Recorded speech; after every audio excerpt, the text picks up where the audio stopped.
Warning! The Stone Age Gamer podcast includes a lot of bad language. Cover your motherfucking ears.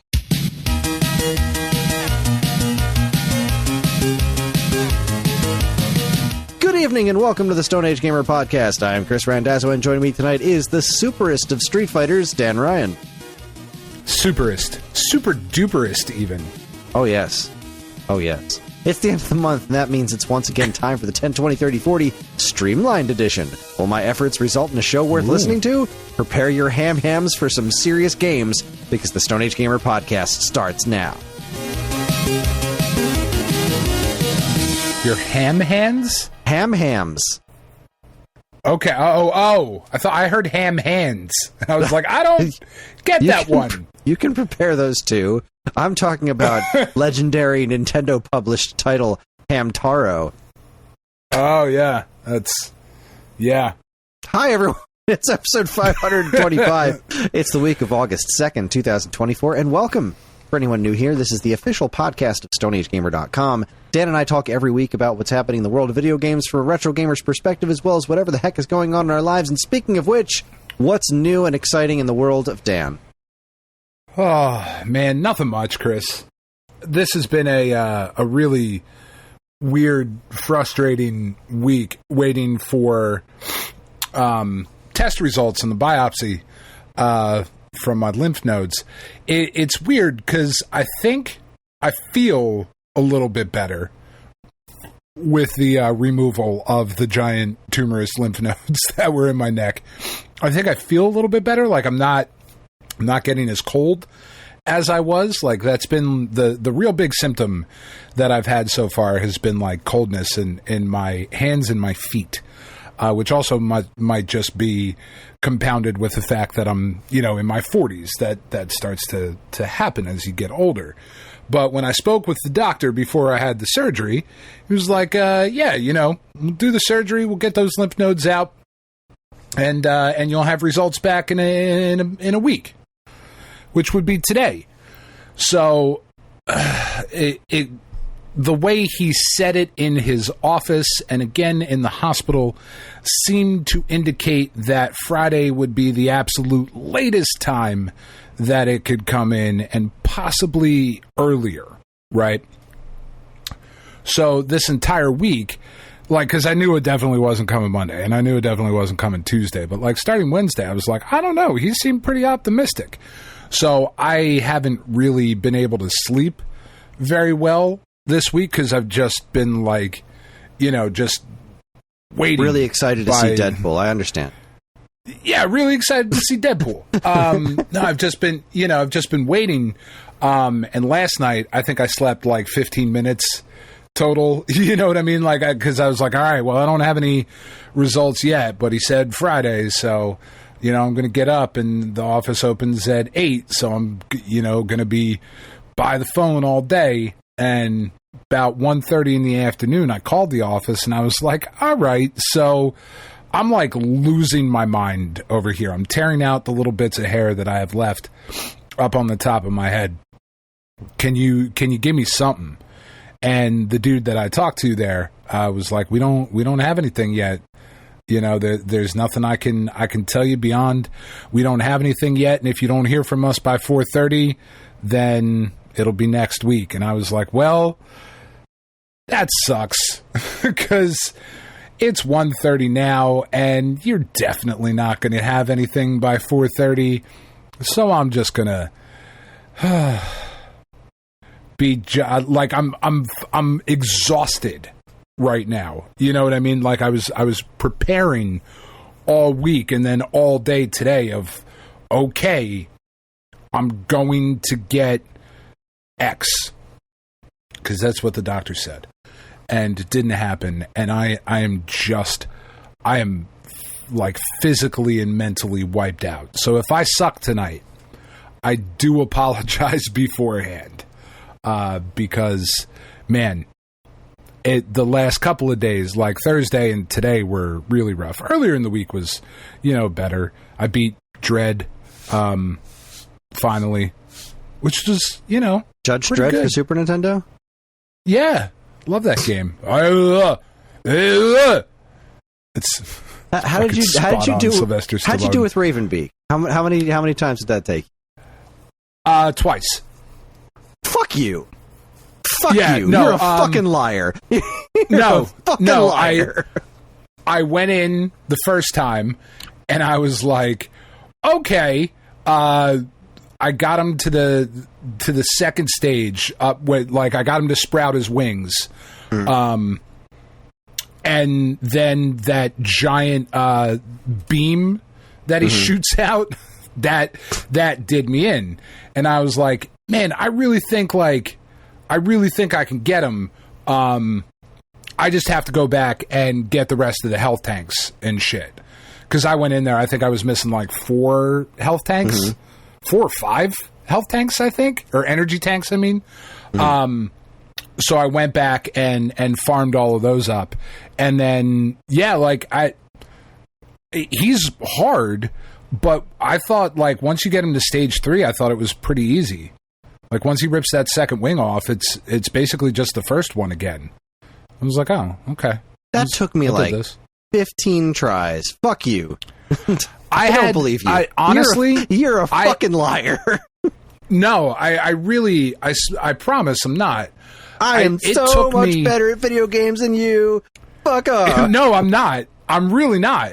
Clearly I've been playing Metroid for 2 weeks. You took down Ravenbeak in 2 tries? Like, you went there like, yeah, I can do this. Easy peasy. Dunzo. Fuck off. God damn it. Okay. I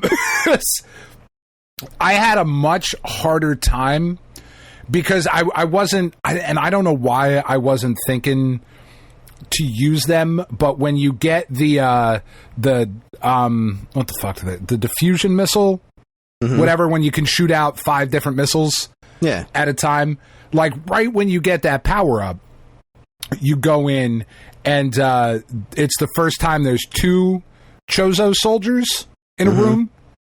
That took me like 12 tries because I didn't fucking try the new missiles that I just got. I was like, why isn't this working?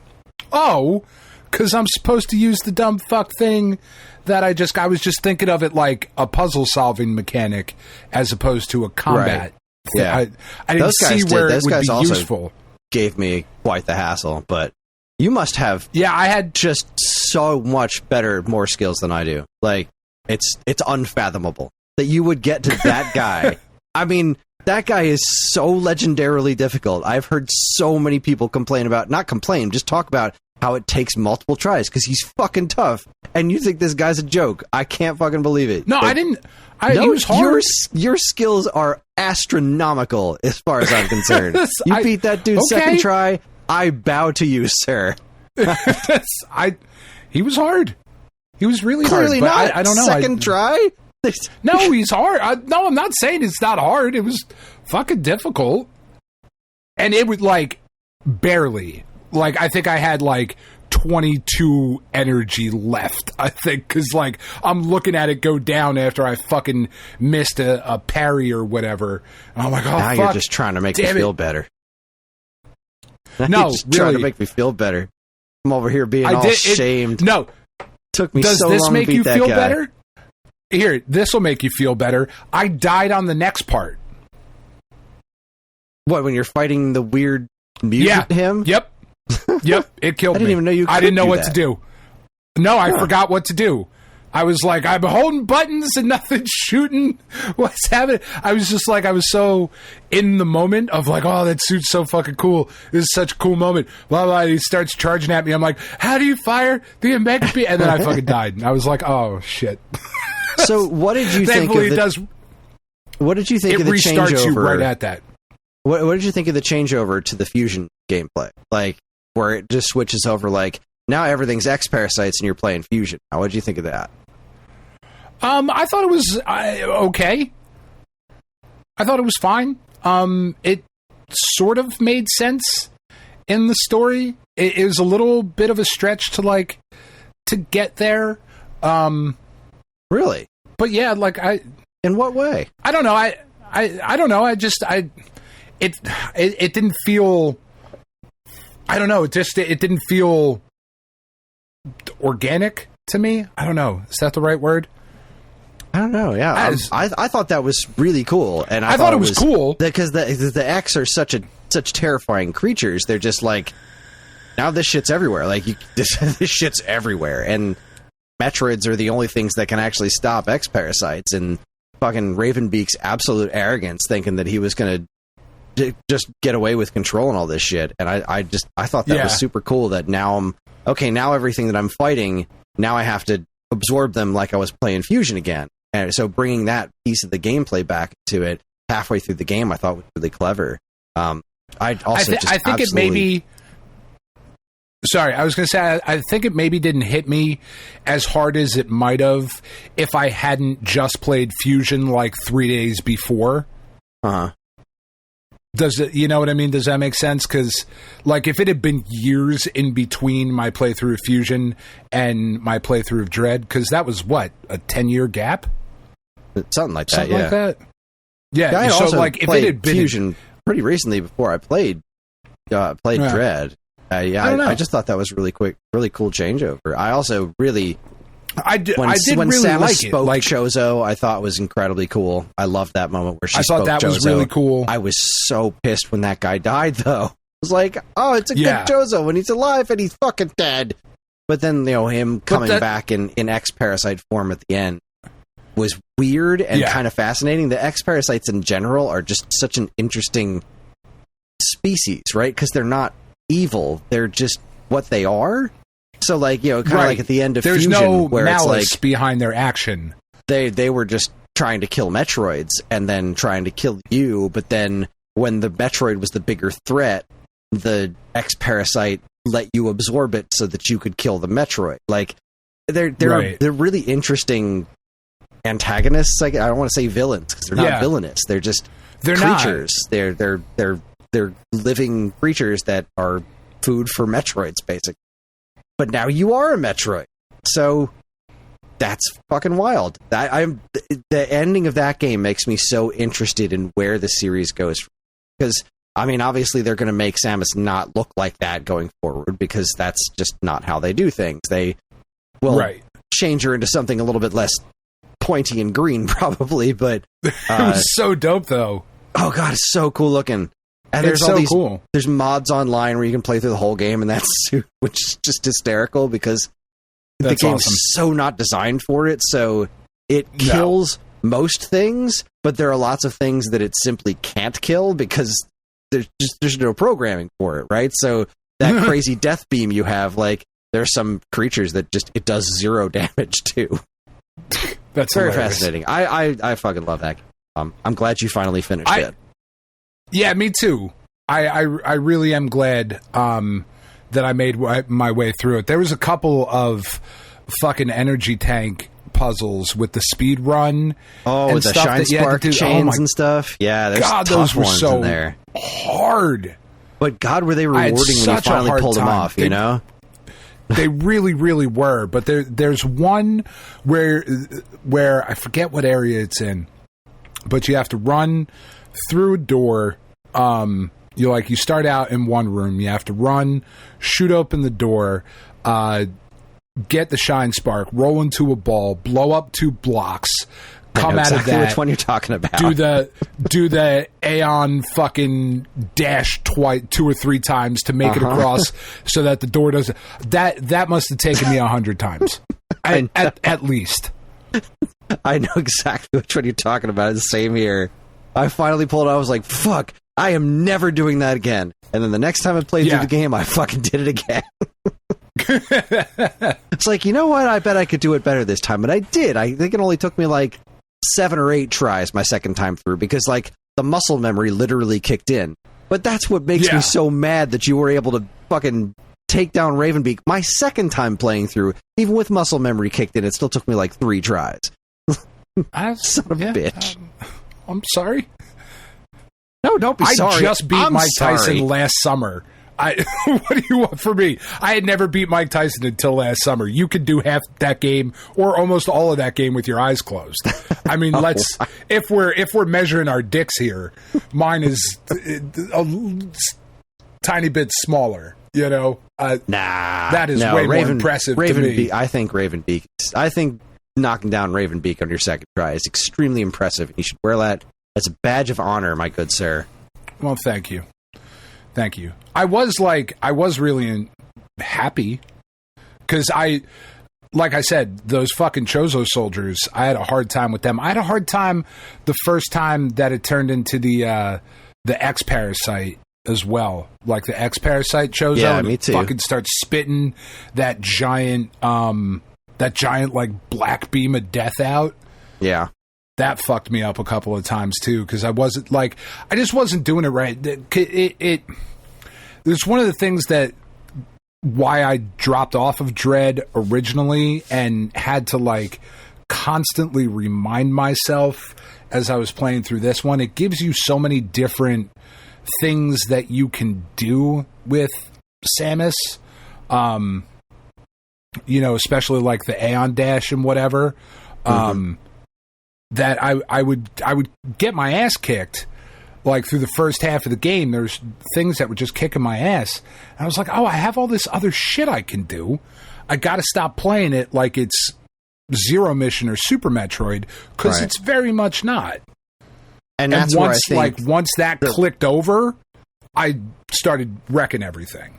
I think that's where you not playing Samus Returns and doing AM2R right kind of like maybe futzed with that, because Samus Returns does feel like an evolutionary middle ground between Fusion and Dread, right? Because there's fewer things you can do, but you're learning those Aeon abilities in Samus Returns, and then they kind of expand upon and refine that for Dread.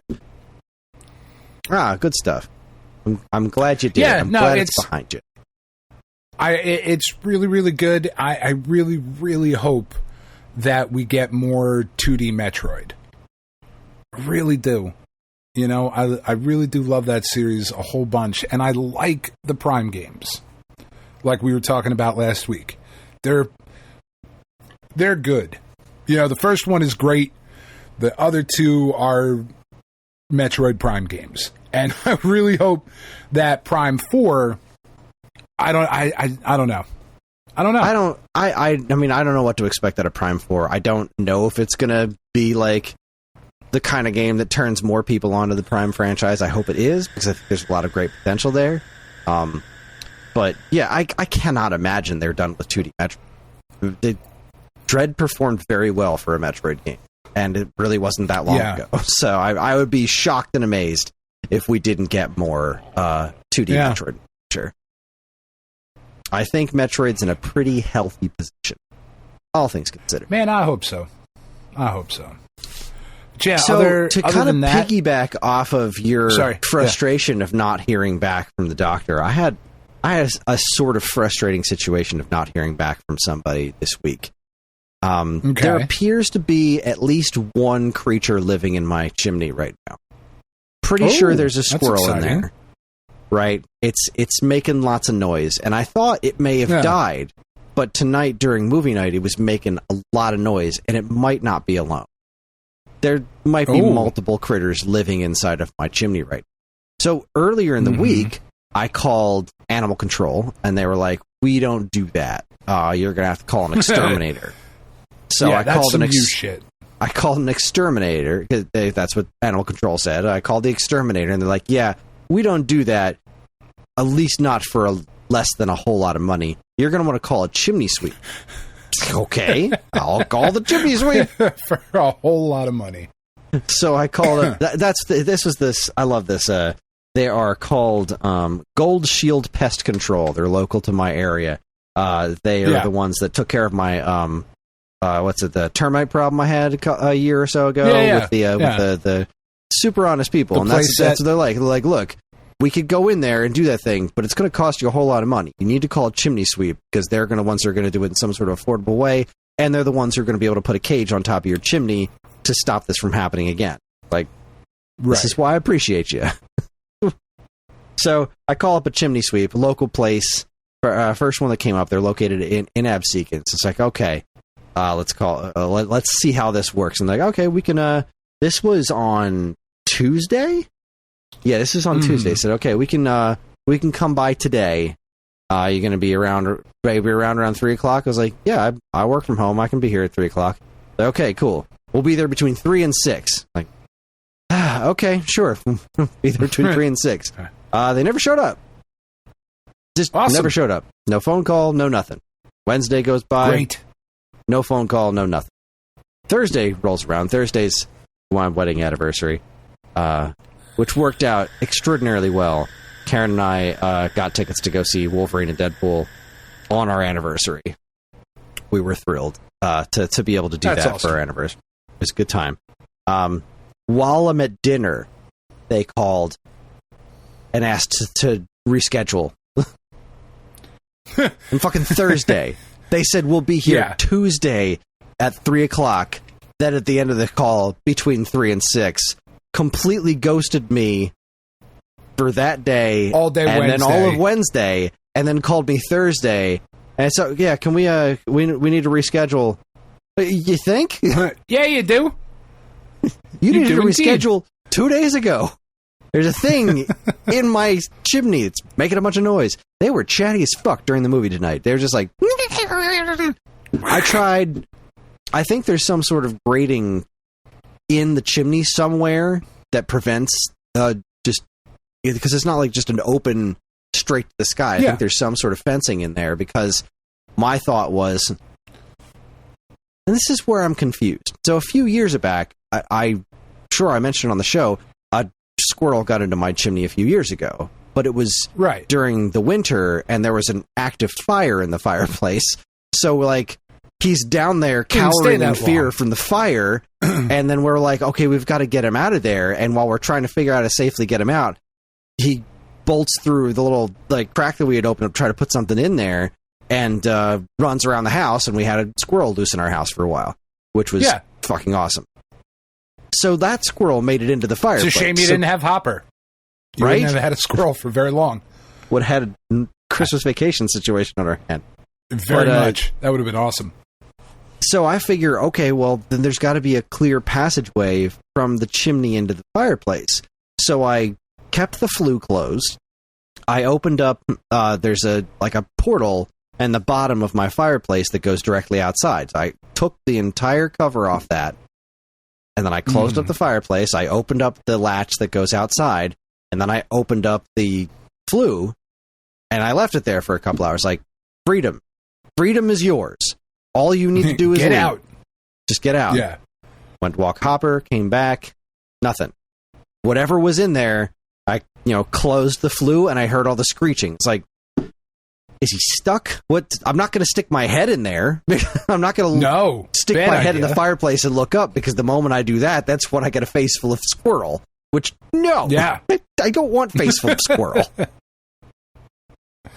So I don't know. I guess I have to call somebody. Karen was telling somebody in her mom's club group about it, and they said that the exterminator somebody in the group knows an exterminator who should be able to come out and give us the hookup.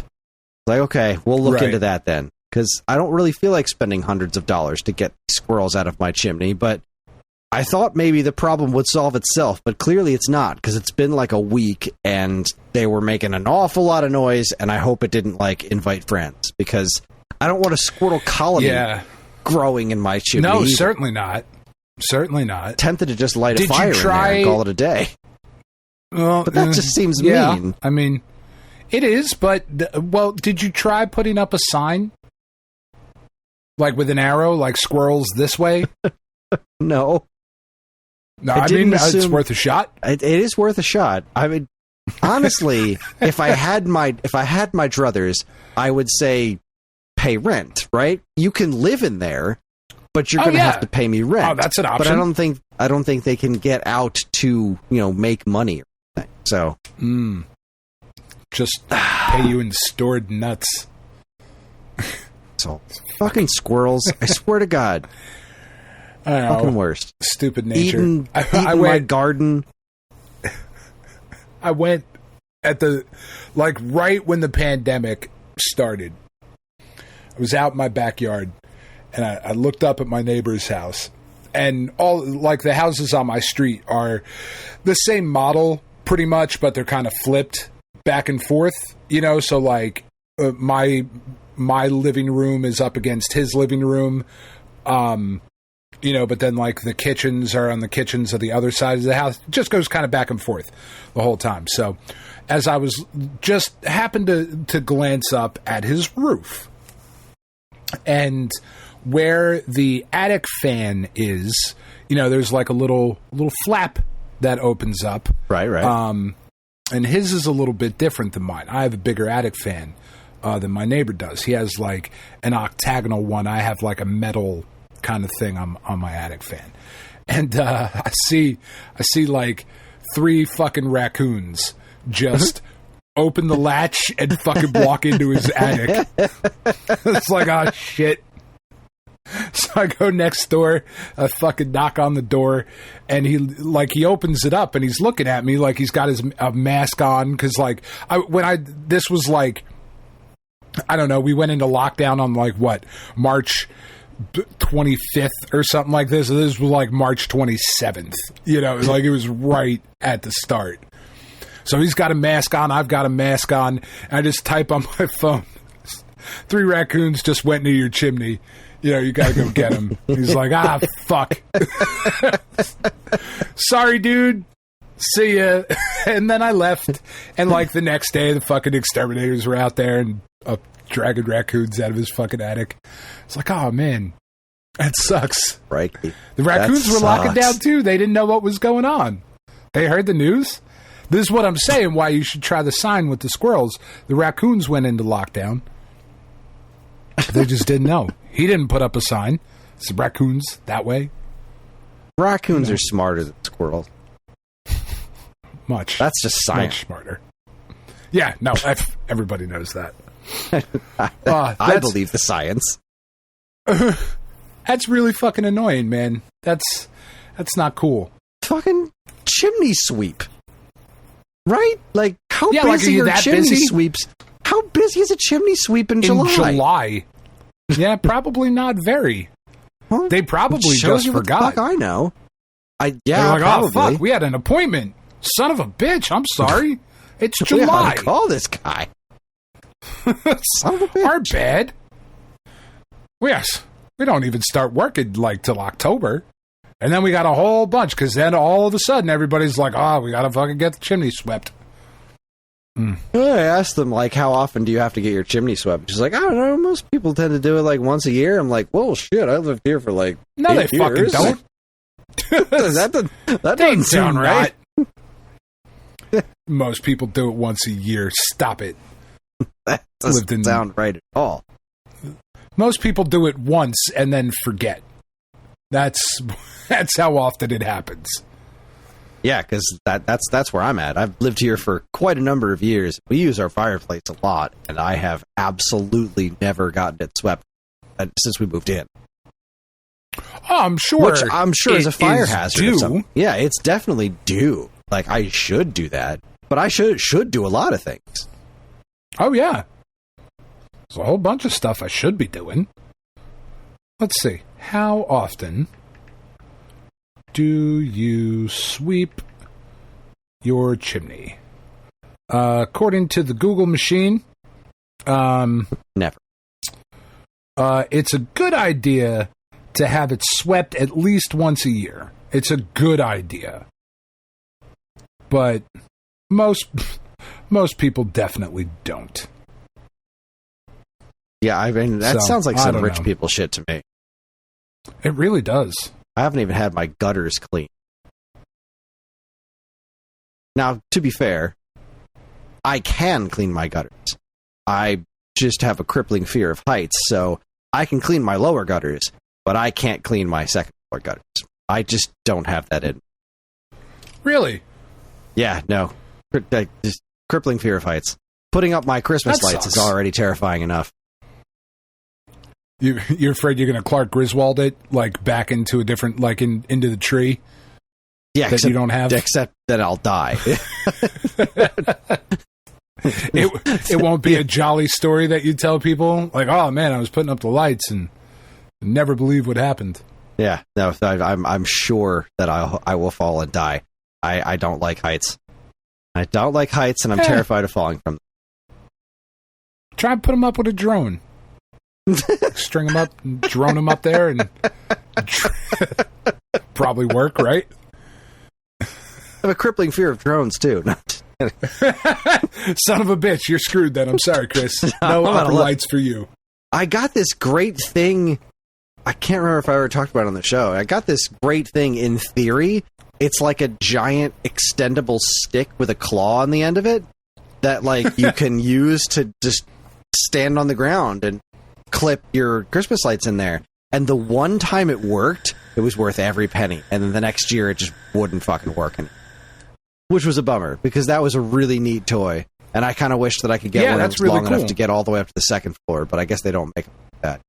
Sean Doyle said he'd come over and hang up my Christmas lights next year. Like, yeah, I'll do the top floor. I don't care. He's not scared of anything. Yeah, heights don't really bother me. Let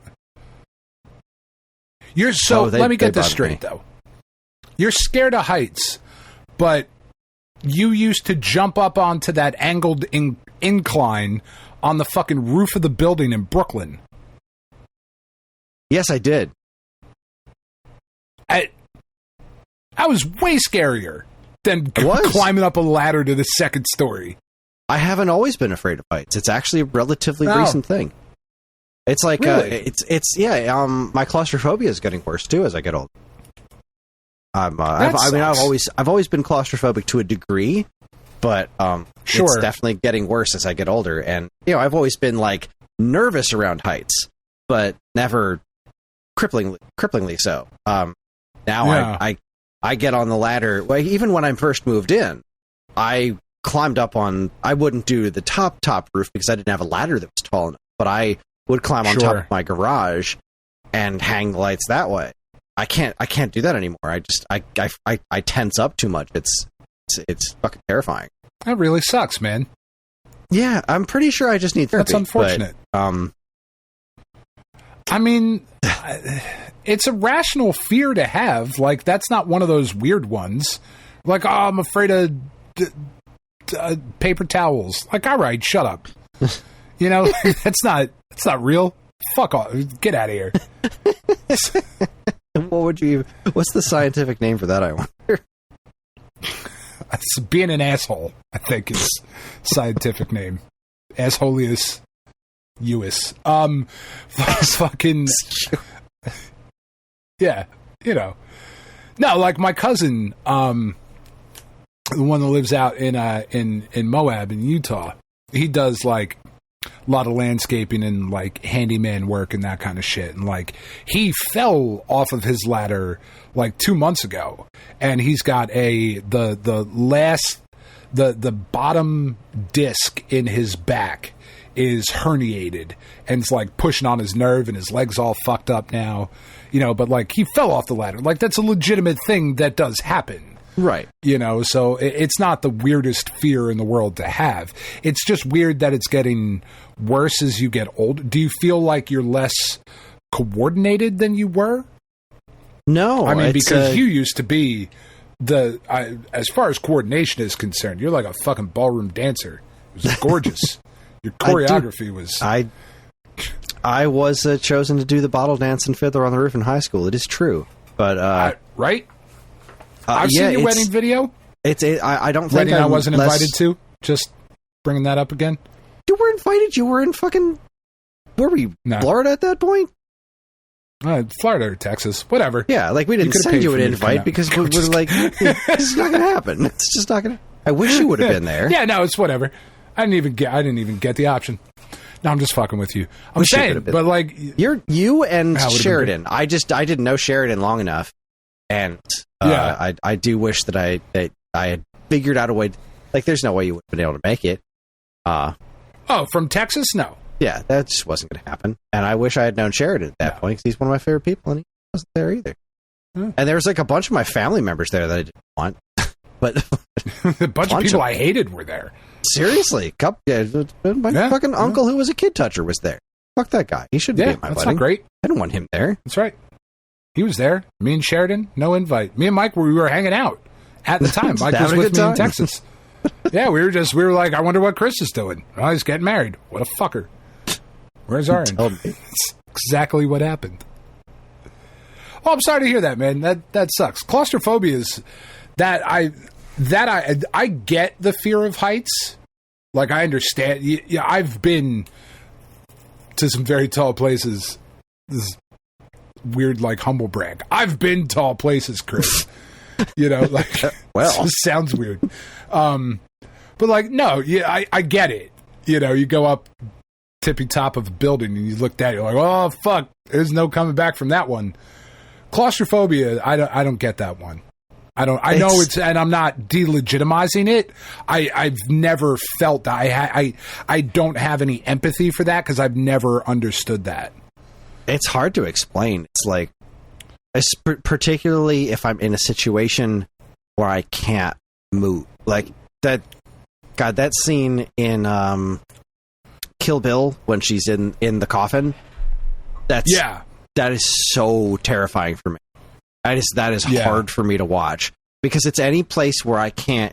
If I'm somewhere where I can't freely move my limbs, and it's not like, you know, if I'm tied up, that's one thing. Like if I'm wrapped in a coat or something, then I can't move my arms.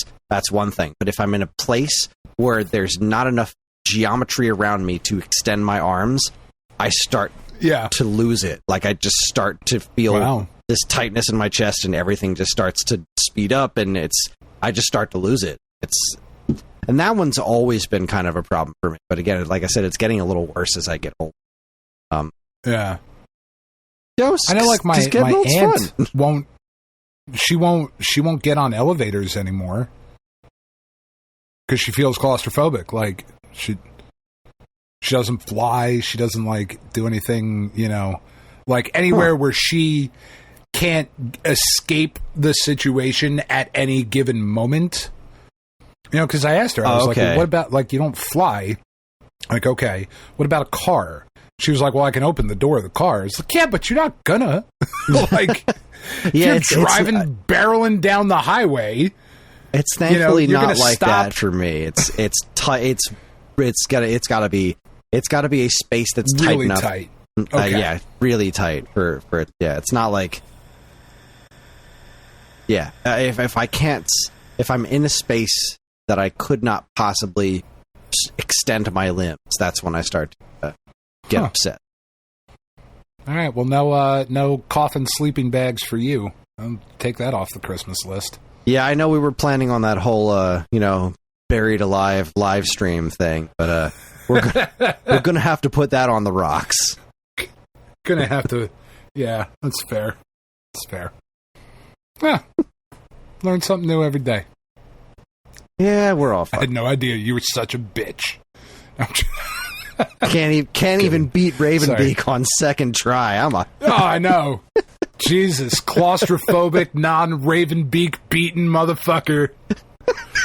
No wonder our subscriber numbers are where they are. I know. They heard me talk on the show about how I was struggling with that final boss. And they were like, you know what? They did. I can't listen to this guy anymore. Fucking joke. Speaking of podcasts, allow me to complain for a brief moment here, because I've been listening to more podcasts lately. Because I recently discovered that I can listen to podcasts while walking the dog, so that's kind of changed things. Because it's been nice. I found these things called headphones. It's weird. Well, I would bring my headphones with me, and I would just listen to music all the time. And it just never occurred to me until recently. Like, oh shit, this is a perfect opportunity to listen to podcasts half an hour at a time. So I've gotten back into Radio Free Nintendo, and the other podcast, obviously Atari 2600 Game by Game podcast whenever it posts. But I also been listening to IGN's Nintendo Voice Chat, which I used to really love that show, and then most of the people that I liked on that show stopped doing the show, and they had kind of a rotating cast. I feel like this show changed off a lot during COVID, but they seem to have a degree of I've only been at this for like 2 weeks, right? So I've been back to listening for a couple episodes, and it's been relatively entertaining. But this week they had a guy that I don't like necessarily saying this, but there's this guy named Sam Claiborne, works at IGN, who I've never particularly cared for, because he speaks... Just personality-wise? He speaks with authority, even when he's not correct. Like, even when he doesn't know what he's talking about, he is speaking with authority. And he is like the retro guy at IGN, because he owns a shit ton of retro stuff. And while he knows a lot about some of it, there's an awful lot of stuff that he has amassed that he clearly does not know a lot about.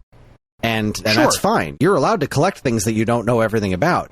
But he speaks about these things with authority. Like, he got assigned to do the review of Nintendo World Championships.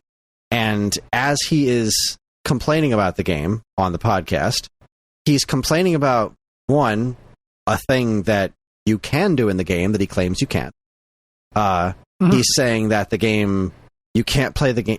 He's saying, and this is the way he was wording it, you can't play this game with Joy-Cons. Like, because they just don't work. You try to press a button, you press multiple buttons, and you can't play this with an analog stick. Like, okay, you can't play this with an analog stick, right? That's a you thing. You are saying this as in playing with the Joy-Cons is not doable. My kids who played this game, that's a different story, I'll tell you about in a bit. They played it with the Joy-Cons just fine, and in fact, preferred the Joy-Cons to other controller options. So when you're dinging this game in reviews or whatever because you can't play it with Joy-Cons, you're not reviewing the game based on its merits. You're reviewing the game based on your abilities. He was also complaining that you definitely can't play this game because you can't play this game with Joy-Cons because using the fake D-pad on the Joy-Cons is unplayable. You can't play this game portably. So if you have a Switch Lite, definitely don't get this game. And I'm thinking, but the Switch Lite has a D-pad. Right. Not the button thing. And not whatever the fuck the original Switch has. Exactly. It doesn't have the 4 buttons because it's not a Joy-Con. It has an actual D-pad. So you, person who works at IGN, one of the biggest online outlets on the planet, who were charged with reviewing this game, you shouldn't be telling people that you can't play, you shouldn't try to play this on a Switch Lite because of the D-pad situation, because it has a D-pad. And as somebody who I believe claims to own several of those things, maybe you should know that. You should know that. And then, just to kind of top it all off, he was making a joke, right? They're talking about, they moved on to another topic of like, what kind of games would you want to see in Nintendo World Championships Super NES Edition, which was a great topic. Right. And he was making a joke, the 3 people on the show besides him were saying that the Super Nintendo is the superior system, and Sam was saying that the NES is the superior system, because it has Family Feud. Super Nintendo doesn't. I'm like, but the Super Nintendo does have Family Feud. I own that game. So you were making a joke, but it was a joke made in bad faith, right? You made this joke based on you not having information it shouldn't bother me as much as it does, but when people with that big of a platform speak with that degree of confidence about stuff without even a hint of, I don't know, maybe I'm wrong, or maybe even considering, maybe don't say things until you know what you're talking about. It really irked me. It really rubbed me the wrong way, and I'm sure I'm coming off sounding like some sort of, I don't know, elitist or something, but I feel like if you have that big of a platform, you need to be more responsible. Because there's a lot of young people who listen to IGN's podcasts, and they're getting the wrong impression of what these retro games are like, what they're actually like, what the things you can and cannot do with these games are, and what their limitations are, and whether or not they're even worth your time. It's a poor representation of, the facts in the world, and that just bugs the shit out of me. I had somebody... I get that. Go ahead. It's not entirely comparable, but this past week on AEW, MJF, who was out for a while, He came back recently, about 2 months ago, and he was a huge face when he left because he got hurt. His shoulder was fucked up. He needed to get that taken care of. He came back and he was a face. But only for like a couple weeks. Then he turned back into a heel. Face is good guy, heel is bad guy. Okay, sorry. It took me a second. Not with the wrestling lingo, but I'm back. We're back in it. Continue. But so he's much, much better as a bad guy. Just always and always will be. That's just kind of his career path. And he's so funny that he's always going to be hugely popular regardless, but we like the fact that he's a bad guy because he's really good at it. Anyway, so he comes back and he has a match against Will Ospreay for the international title. Okay? It was just one of the belts that AEW has. MJF wins the belt. And he comes out the next week on the show, on Dynamite, and he says, this international title is a piece of trash and blah, blah, blah, and dumps it in the trash and unveils the Americas title, okay? And this belt is ugly. It looks fucking stupid. It's got like a big flag on it. It's supposed to look bad, right? It's supposed to look bad. And then you go on social media and all of the blue check marks, not all, but a lot of blue check marks and a lot of like wrestling journalists, right? People with a platform that should know better are like, here goes fucking AEW again, just changing the title whenever they feel like it. And now they've got this new fucking ugly design and it's so disgusting, blah, blah, blah. And it's like, yeah, like you missed the entire... You responding in the way that you are, like a fucking know-it-all jackass, is exactly the response that they wanted from you. Like, but you're out here speaking with authority on a thing and doing, like... You're putting a bias out there against a product that you obviously don't like because you don't get it, and you're harming the product because you have a platform. And if you're a wrestling journalist, you should know better when you're getting worked. That's the whole fucking point of wrestling. Like that's the whole point. So I get it. Not entirely comparable, but speaking with authority on a thing, like, and doing damage to that particular product. In this case, there's a lot of tribalism right now. It's very similar to how the Nintendo and Sega shit used to be when we were kids. The WWE and AEW people, like, why? Just watch what you like, and if you don't like it, it's okay. Don't watch it. It's not for you. It's fine. I promise. Nobody else cares nearly as much as you do. Anyway. I had a guy earlier this week. So we do Trivia Tuesday on our social media. And it's a part of my job that stresses me out because I always assume... Because it's in a very cramped space, obviously. Right. It's a tight space, Facebook. No, there's so much. It's stressful trying to come up with a trivia question that has one answer, right? Because there's always like a possibility that I'm going to word something in a way that somebody else is going to be like, well, technically, right? You know, right. Well, actually, Kris. Yeah, and so I take great pains to make sure that I make this as open as possible. And whenever I make a mistake, I always just pay out an extra prize because I can do that. Right. And it's fine. It really isn't a problem. It's one of those things that's somewhat stressful to me because I do have a platform, right? It's not a huge platform, but Stone Age Gamer's social media but it is a platform. Is a platform that has a decent amount of people on it. So, well, and also just to clarify for anybody who doesn't know like what you're talking about, or just to think about it, when you say you come up with a trivia question, it's not always like, what game came after Super Mario Brothers 2? Like, they're more clever than that. You know, they're not, they've got to be questions that have a, like, oh, obviously it's this and everybody would know it's this. You're just kind of waiting for the first person to get it.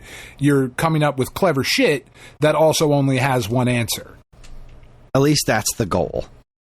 Right. Except on Discord, where it's identified this box art, which is easier and also really fun. Yeah. But that's Different because thing, that's such a more interactive and immediately interactive place to do that. But regardless, the question I came up with somebody for always Facebook, respond Punisher? Yes, there was. Yeah, it's funny. Oh God, it was a good long while ago, and I was asking.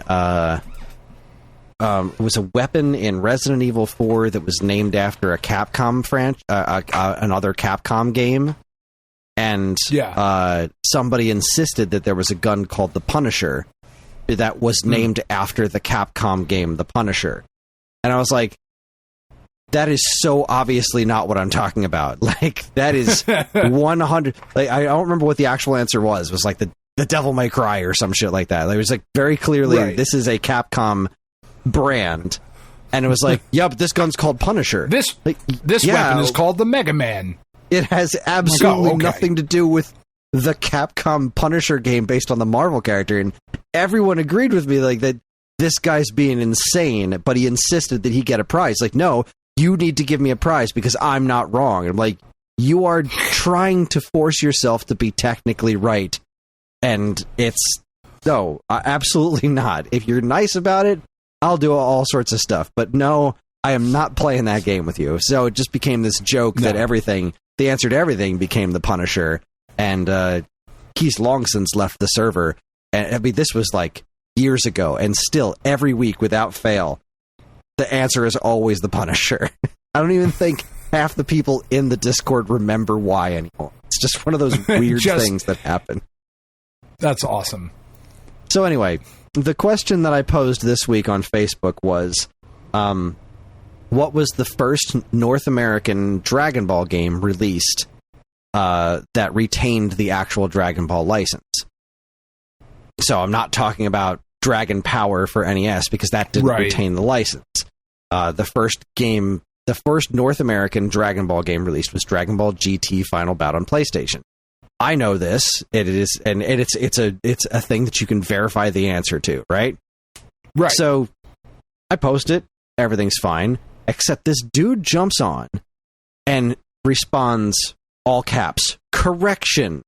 This is actually incorrect. The first release of this game was just called Dragon Ball Final Bout, not Dragon Ball GT. And after its first print run, a second print run, they changed it to GT. So this is actually incorrect. And I was like, okay, let me look into this. I am 99% sure that this is not the case, because I remember when this game came out. And as far as I know, this game had exactly one print run. The game is, that version of the game is rare and expensive because it only had one print run, because this was before Dragon Ball took off in North America. So I look it up. I can find absolutely no evidence of this. So I look at the picture he posts of Dragon Ball Final Bout. Now, in Japan and in Europe, the game was released as Dragon Ball Final Bout. But in North America, it was released as Dragon Ball GT Final Bout. He posts and your a question picture, specifically said North America. In North America. So I look at the picture he posts to prove that it's, the North American version of the game actually exists as just Dragon Ball Final Bout. And it's a repro. Down on the bottom of the case, it says reproduction. And it's also got the solid black lettering on the ESRB label. I'm like, okay, well, this... So I very politely pointed out, like, okay. Well, actually... You said correction, but you're incorrect. That's not a correction. This is a reproduction you're showing me here. This game never had a previous release as Dragon Ball Final Bout, and he insisted, no, I used to rent this shit all the time at Blockbuster, and it was just Dragon Ball Final Bout. Reproductions are exactly that. They're 100% accurate, faithful reproductions of exactly the way the game came out. I was like, okay. No, they're not. Absolutely not. it's not. Repros not are a little bit true. Famously not that. Like, you could not be more wrong in that department, but okay, sir.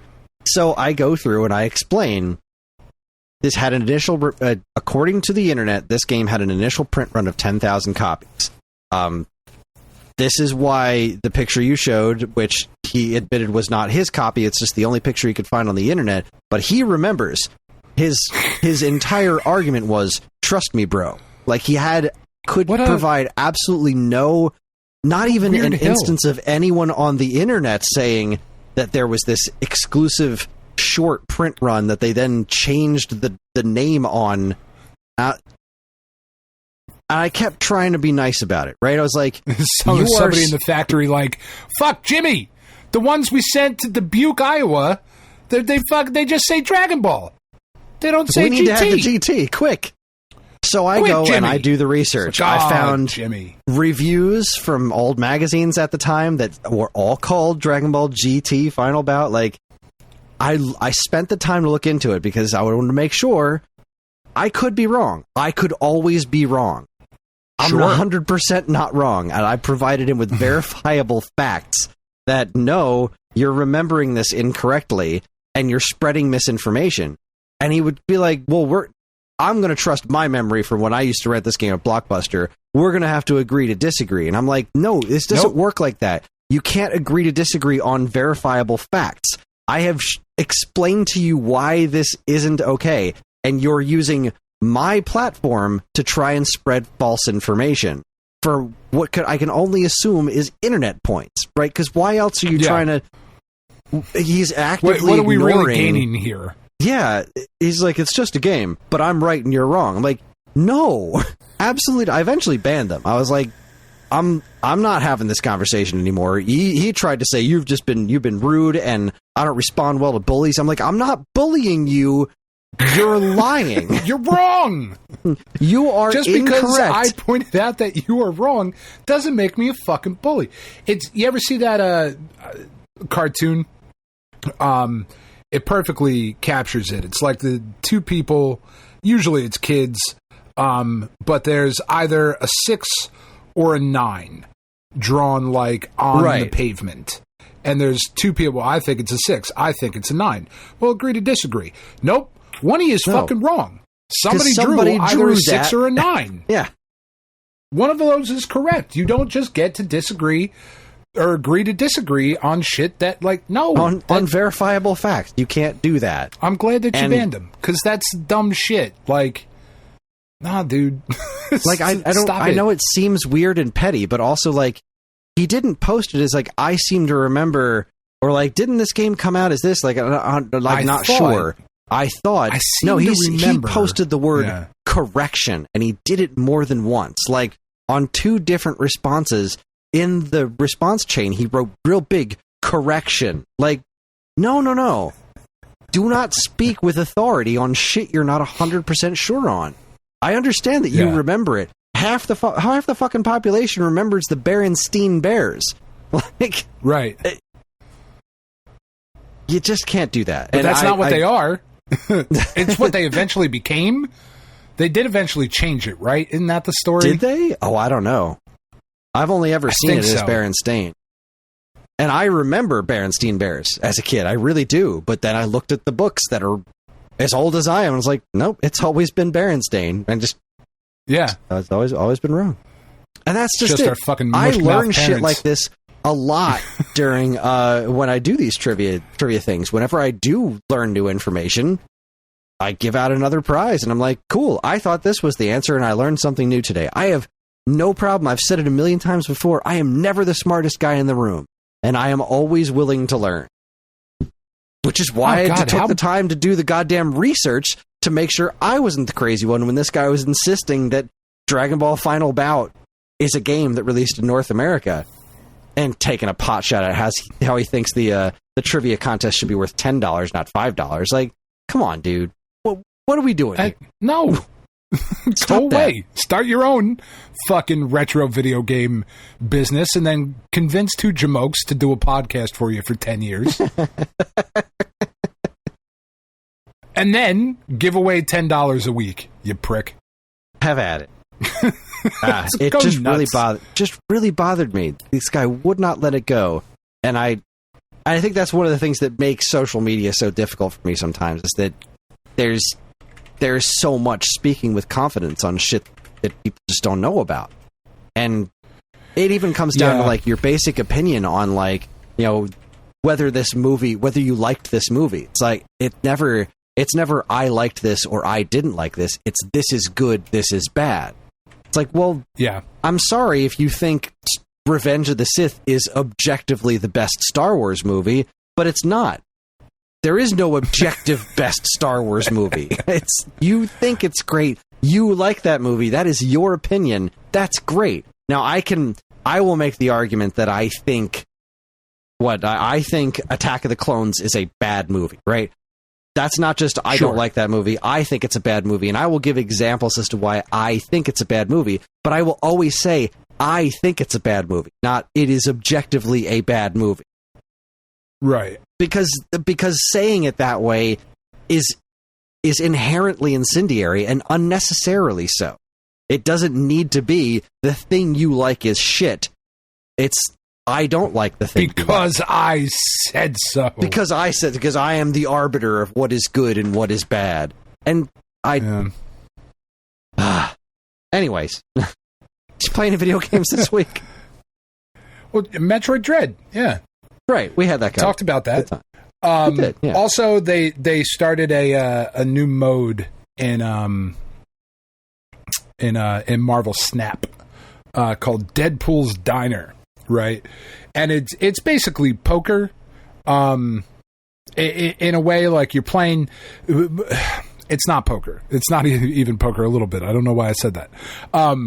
It has the mentality of gambling with chips like poker does. Okay, does that make more sense? It's like poker in the way that it is not at all. At all poker.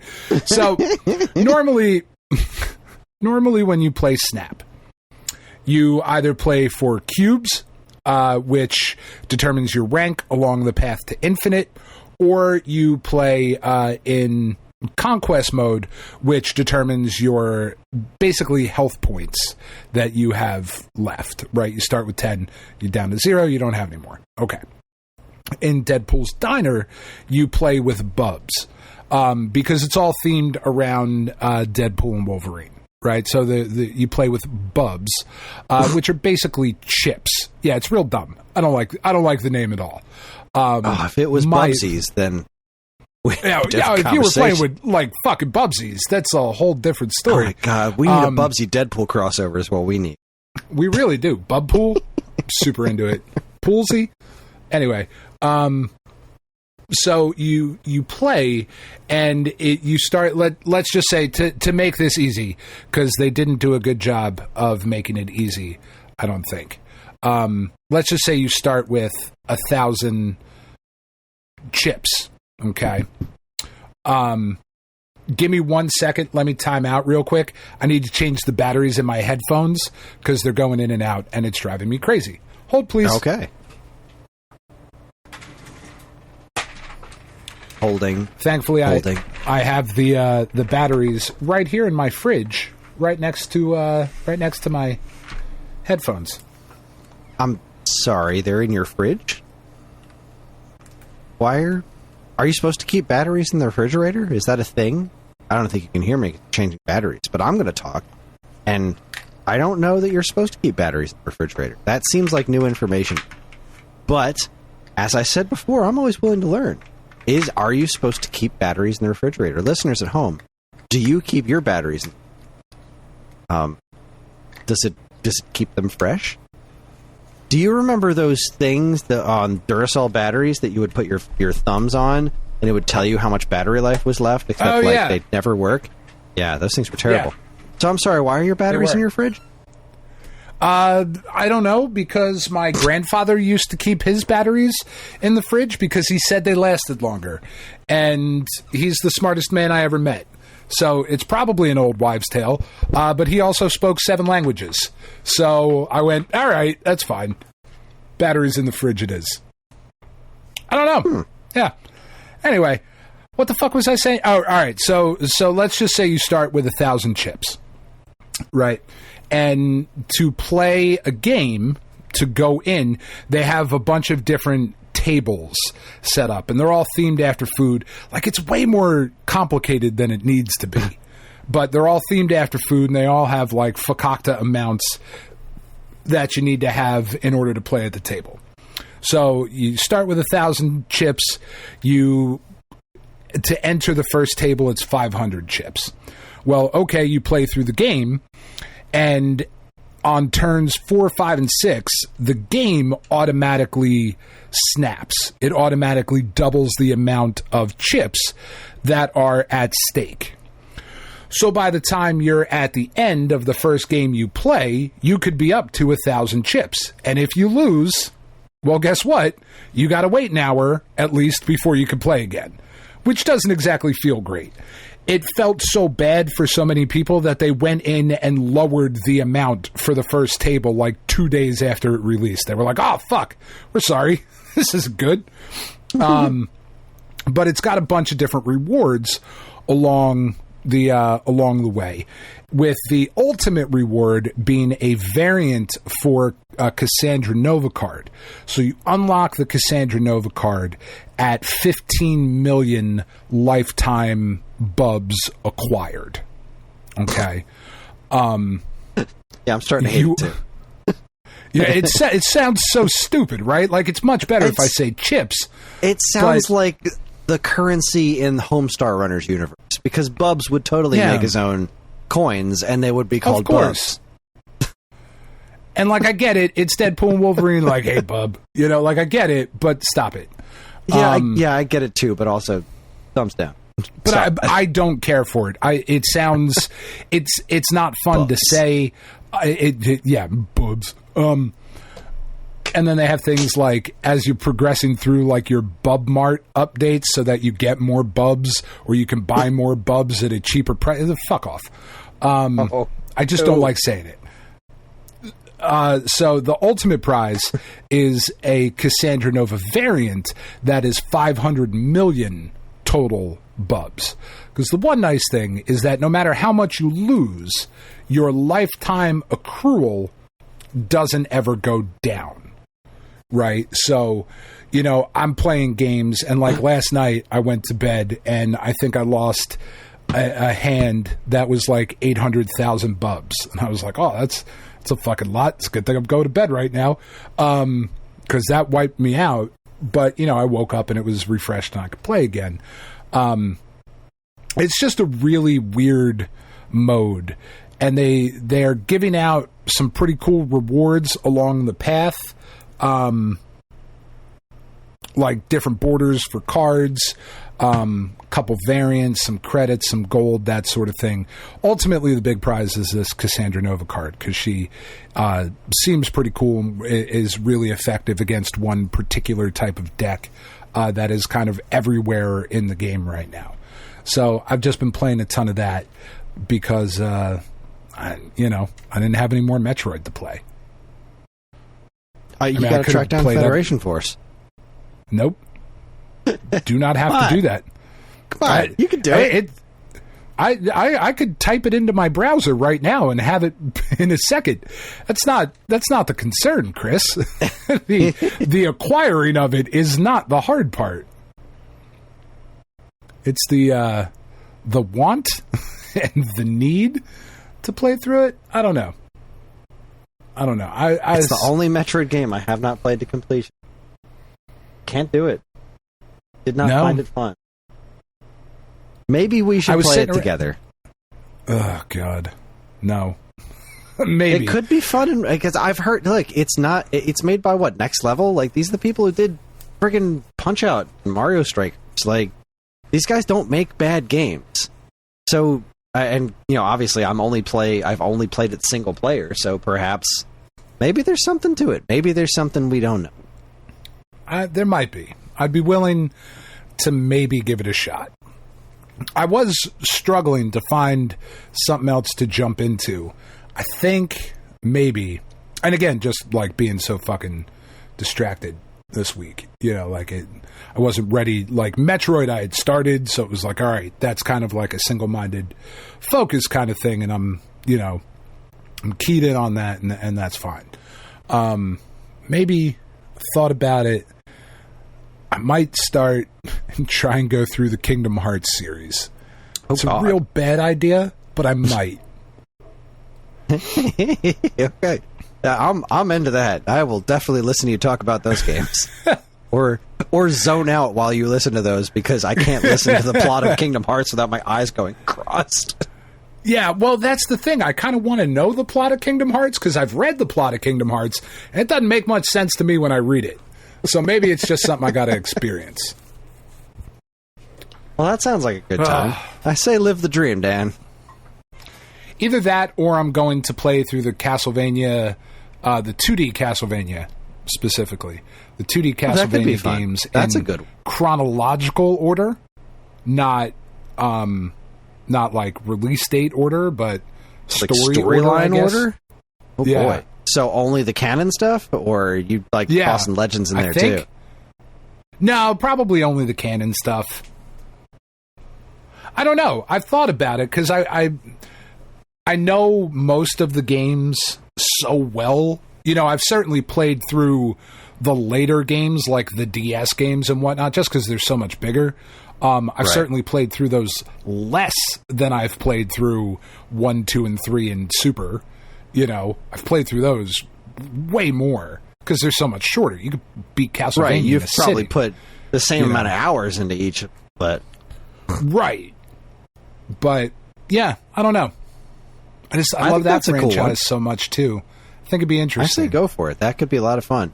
You know, especially jump hitting back up and forth between the styles and shit.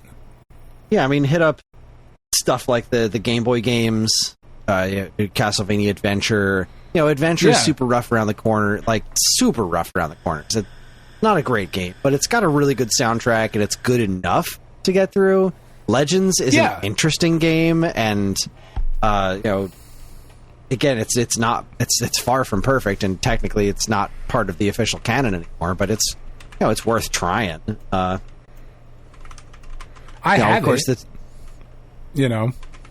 Yeah, I mean, it's on Nintendo Switch Online too, Legends. Because that's what I'm saying. Like, I have access to it. Yeah, access to it's part of the problem. I don't know, man.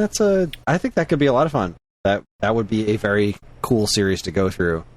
All right, so let's see here. Let's just do this in real time. I don't think it'll take that long. Okay, so timeline order. I'm only looking at a total of 13 games. First one doesn't count because it's Lament of Innocence. So I'm only looking 2D. That's 3D. So okay. Castlevania 3, Dracula's Curse, Castlevania The Adventure, then 2, Belmont's Revenge, then the original, then 2, Simon's Quest, then Rondo of Blood, Symphony of the Night, Bloodlines, Portrait of Ruin, Aria of Sorrow, and Dawn of Sorrows. So, starts off pretty strong, ends pretty strong. Little wacky there in the middle. So, are you going to also... because, one's been redone a couple of times. So, Super Castlevania 4 is also, storyline-wise, 1, and so is Castlevania Legends, the X68000 one. And, I mean, those games are absolutely... of course, Haunted Castle is absolutely not worth playing. No. I would probably do Super Castlevania 4 in place of Castlevania. That would just because I'm the most comfortable with it. I don't know that I wouldn't even replace it. I would just play them. I think it would be fun to do both. I wouldn't skip over Legends. If you have the ability to play the X68000 Legends, give that a go. It's really good. But it's also I don't think that I've different. Ever played it. Have I? It's another totally different take. Right. You don't even need to play the gussied up PlayStation 1 version where Simon has pink hair. Just any flavor of that. It's pretty solid. Yeah, that's the one. Sorry, that's the one that I've played through. I have that one. And I played through it when I bought it. Yeah. Then do that. That game's that's good stuff. That's worth doing, I would say. Maybe I will pull out the old PS3 or PS2. I don't know. Probably the PS3. Just because I can hook that up to my TV easier. Or I'm gonna play it on the computer anyway. But well, no, because I have access to the rest of the Castlevania games on my television. I don't want to then come down here and play. I might do that. We'll see. Well, I think that's a fun adventure to go on. Yeah. I have been playing. I'm still working my way through Nintendo World Championships. I seem to be on a stretch of making sure I get S ranks on everything, even though I said I wasn't gonna. Like, it just has become more attainable. The silliest thing I ever read. It became attainable, and so now I'm doing goofiest thing. I saw you post that in our Discord, and it was like, I don't think I'm going to do this. And I guarantee you, me and everybody else who read that went, okay, Kris. Like, I would do them, and I'm like, okay, I understand what I'm supposed to do. I just don't have the skills for it. I'm not a speedrunner. But then I did a couple of them, and I was like, shit, I actually can do this. And it started to become really fun figuring out what to do. Like, when it's a matter of execution, those can get kind of annoying, where it's like, all right, now I figured out how to get the time I'm going for, but I can't physically pull it off. That can be frustrating. But then there's these other times where it's like, I'm playing through this thinking like, all right, how do I get there? So I'd finish one and be like, that is as fast as I ever thought this could be done, and it's not enough. And it's a C+. Fuck. So what am I missing? And that's fun to me. It's like, oh, I'm way off somehow. How do I do this? And so I start tinkering around with it, like, okay, how could I possibly do this faster? And then I eventually figure it out, and that's been really fun for me. That's been an actual blast to get through. I'm stuck on one right now, and I think I figured it out. It's kill Ridley in the original Metroid. Okay. And I think I figured out what you're supposed to do, because I think my problem is that I'm fighting Ridley himself wrong. I've gotten, because you have to go through the room before Ridley and then fight him. And the room before Ridley, I feel pretty confident that I've gotten that down about as reasonable as I'm going to be able to do. I know there's ways to do it faster, where you can time it where you get hit so that you dart forward a little bit more. I know there's ways to do that, but that's not in my skill set. But most of the time to get an S rank, you don't actually need to go that far into the trick territory, right? It's you don't have to be a professional speedrunner. You just have to do it quickly. Exactly. You just have to do it really quick. And so that's been... I'm pretty sure I'm getting to Ridley, and I'm just shooting missiles at him, straight ahead. And I have this thing in my head of, there's a way to, stand in front of him and just shoot constantly. And I think it's shooting upwards. I think you can go right up to that ledge and shoot straight up, and the missiles will still hit him. I have this thing stuck in my brain about that, but I haven't had a chance to go and actually try it again. So I'm going to be hitting that tomorrow. But I think that's how you do it. I watched a dude playing through some of it on YouTube. His name, it's just Ryukar. He does a lot of speedrunning shit, and he goes through and plays a bunch of old games. He's it's a good channel. He's got a good beard. But I saw him playing through it. I think that's how he went through Ridley. I think he went and did the shooting up trick. I think.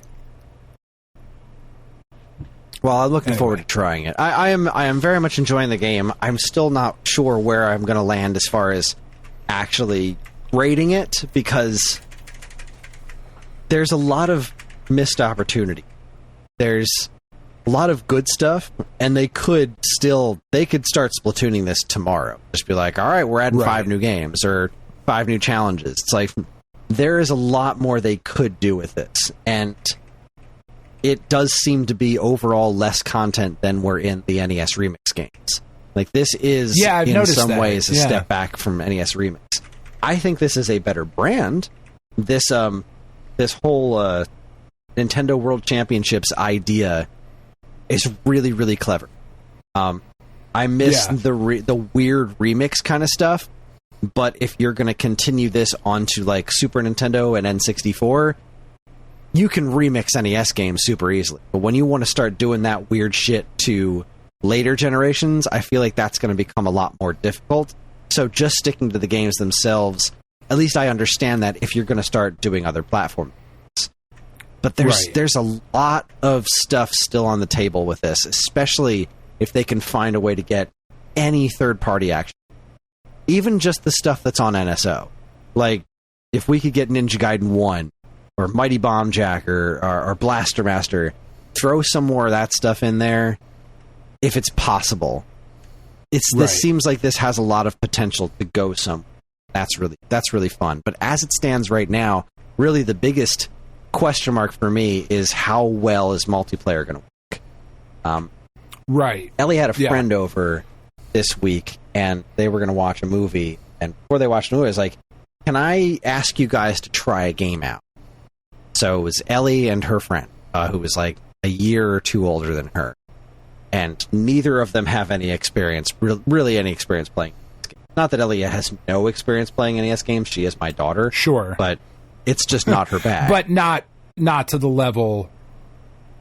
Right. No, she's never gotten a handle on it.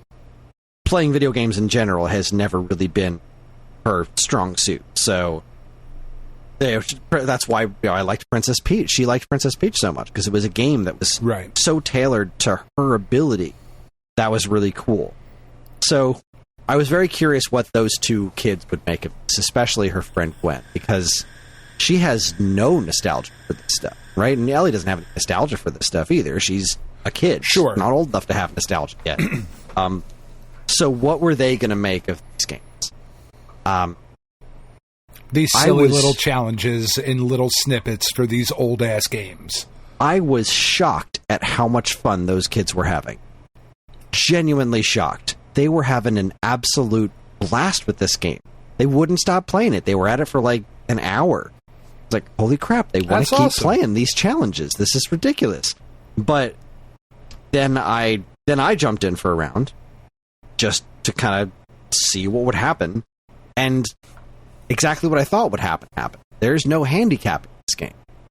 So any multiplayer scenario where one person is like, I'm very good at these games. Most people I know aren't the same skill level as me. And I'm not saying I'm a master. Like, obviously, there's people in our Discord who are way better at this game than I'm ever going to be. But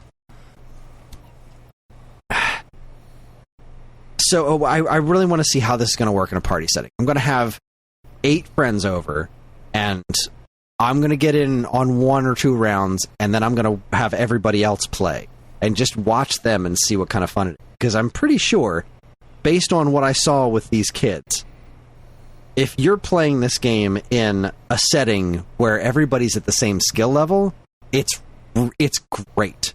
Like, and I can see, or same, or even a similar skill level, I can see how it is genuinely great. But if somebody else is better at all of them, I don't know that that's going to be very fun. And there's no way. It's just not a ton of fun. Yeah, it's not. Like, there's no way to handicap. Like, even Mario Kart. If somebody's great at Mario Kart, you can still just get Mario Karted.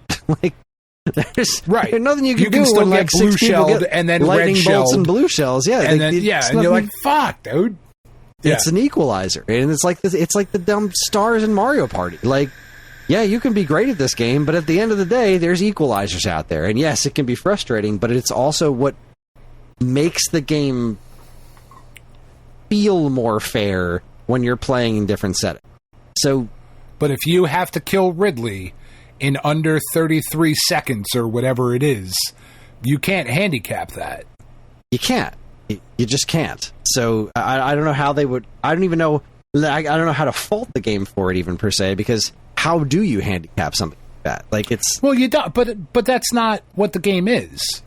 Yeah, you know. And unfortunately, like, that's just one of those things where, like, I am a lot better at modern video games than you are. When it comes to retro video games, It's not even fucking close. It's not even close. I don't know about that. I've heard you talk about some of these. I think you're overestimating my skill. I don't think you're underestimating your skills. I think you're overestimating mine. Because I've heard you talk about games for the summer series that you've been able to make it through, and I've just been like, I just know. I just have more time for that kind of shit than you do. My kids are older. You know, my kids are older. I have time to sit down here.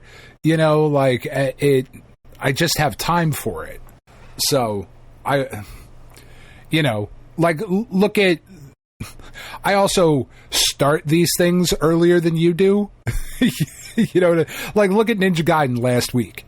When was the first time you played Ninja Gaiden? That game's been on the docket for a month and a half. It was Friday. You played it Friday for the first time. Of course you didn't fucking beat it.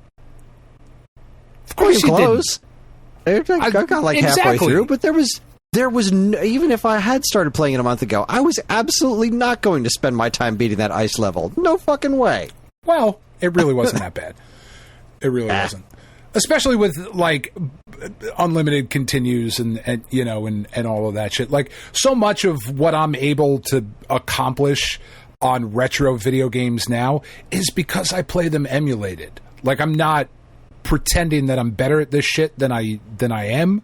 It's the fact that I can save state any fucking game at any time, you know, and just load that back up and do it over and over again. Fair enough. I will say the most magical thing. I choose to give you credit. I choose to say you're a fucking master. I appreciate it. I will say that going back, like once, and it happened when we played through Karate Kid, and I figured out that, like for NES games, they only use 2 buttons. I've got a whole bunch of buttons here. I don't have to press up to jump anymore. And as soon as I mapped up in Karate Kid to a button, that game is so much easier. Oh my God. It's night and day difference. Like, it was a fucking revelation. So good. Anyway. Oh, boy. All right. I get the only other thing I'll talk about before we take our break. Go ahead. I am curious to try Nintendo World Championships. I don't know that it's something I need to buy, though. I would say no.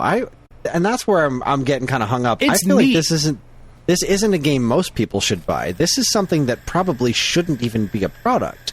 This should be part of NSO. Like, if they're going to keep expanding on this, and this should be like Super Mario 35 or Tetris 99, this should be something that's just available to anybody who has Nintendo Switch Online. That's my humble opinion. But I don't run a multi-billion-dollar corp, so fuck. No, sure, they didn't ask. They didn't. They should have. They didn't. They should have. I have to talk a little bit about the Rocket Knight Adventures, the Rocket Knight Resparked collection. It's fucking great. I finished Rocket Knight Adventures. I finally beat that game. There's no way I would ever be able to do that without the rewind button. Like, I got past the part where I thought I was almost done with the game, and I was not almost done with the game. I mean, I guess I was way more than halfway, but, like, shit, there was more after that, and I was... I abused the fuck out of that rewind button, because holy shit, that game's hard. But it's so good. Rocket Knight Adventures is so very good, and really Sparkster for Sega Genesis is so not. I have been given this game a lot of credit because based on its reputation. Sure. Like, because it's got a pretty sizably loved reputation online. There's a lot of folks that claim Sparkster for Genesis is better than Sparkster on Super Nintendo. Based on the little bit that I've played of both of those, I've never agreed with that. But I've now played through Sparkster on Genesis, and that game is a fucking slog. It's never quite bad, but I don't think the bosses are very interesting. I don't think the level designs are very interesting. I don't like the change in the mechanics. I don't like how slow Sparkster is. I did not care for that game. When I was done with it, I was like, man, this game is a letdown. Let's see how the Super Nintendo one stacks up. So Rocket Knight Adventures 2. Because this, like, yeah, because that's the Sparkster Rocket Knight Adventures 2 is the Genesis one, right? Like, that's the Genesis full title for it? Right. Okay. Yeah. But the Super Only NES on the- one is just in the called game, Sparkster. Yeah, both of them just say Sparkster on the box. They both have the same box art. Okay. So if you look at them in a store, there's no way you could tell that they're completely fucking different games. Even though they have the same soundtracks. Same main character, same everything.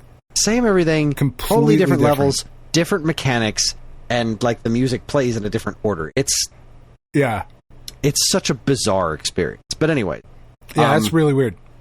So, Rocket Knight Adventure, Sparkster on Super Nintendo, I have always liked better just on a surface level because it plays just like the Genesis game. You have the laser sword, you have to hold the button to rock it, and the bosses feel more like the weird mechanical special effectsy bosses that you would get in the original Rocket Knight event.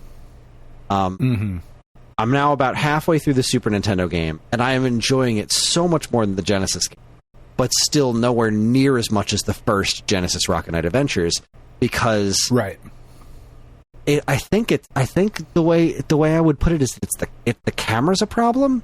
The levels don't seem to be designed for the camera to be as zoomed in as it is. There is just you're in a constant state of something off screen is going to kill you, or you're going to rocket over somewhere and you're just going to die immediately because of something you couldn't have possibly foreseen because it's completely off screen, but the game wants you to rocket to get there.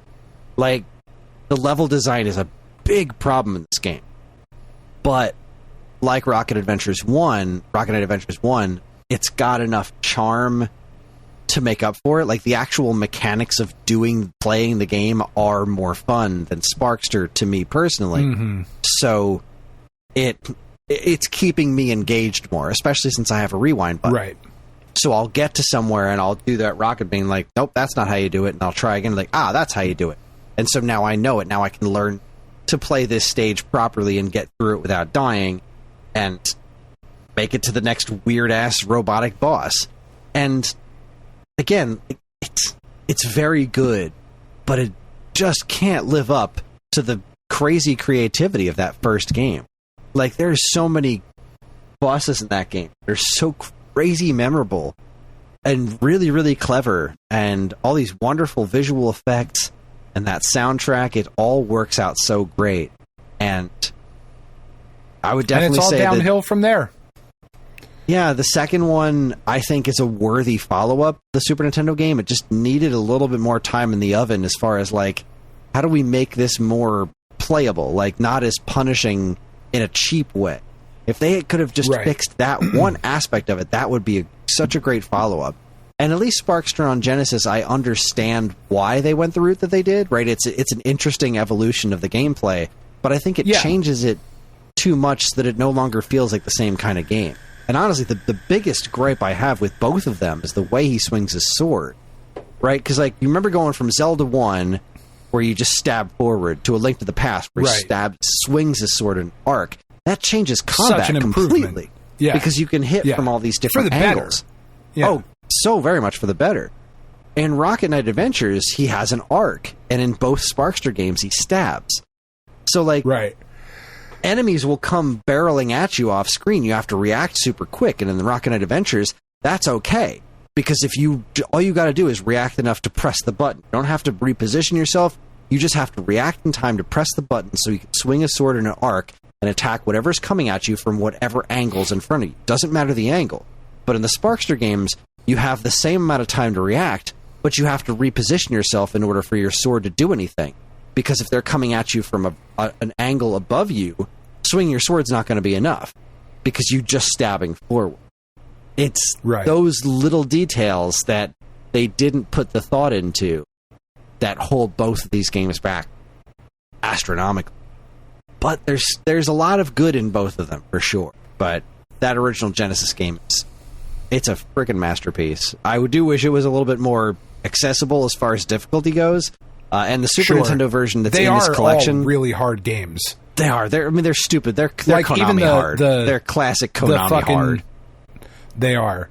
Even the 2010 The Xbox 360 PS3 game? Yeah.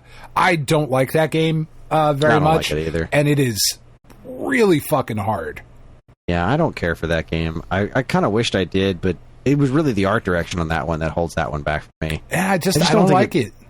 It doesn't look... It doesn't have the same personality at all, and that just bothered me.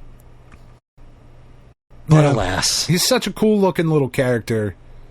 He is. There's so much I hope fun that he gets some sort of new in that first opportunity. Game. Yeah. It's nice to see the character back in use. That is true. That is true. All right. Well, with that, we're going to take ourselves a quick break, and when we come back, we're going to talk about what's new in the world of Stone Age Gamer and the world of video games. You're listening to the Stone Age Gamer podcast from geekade.com. Stick around.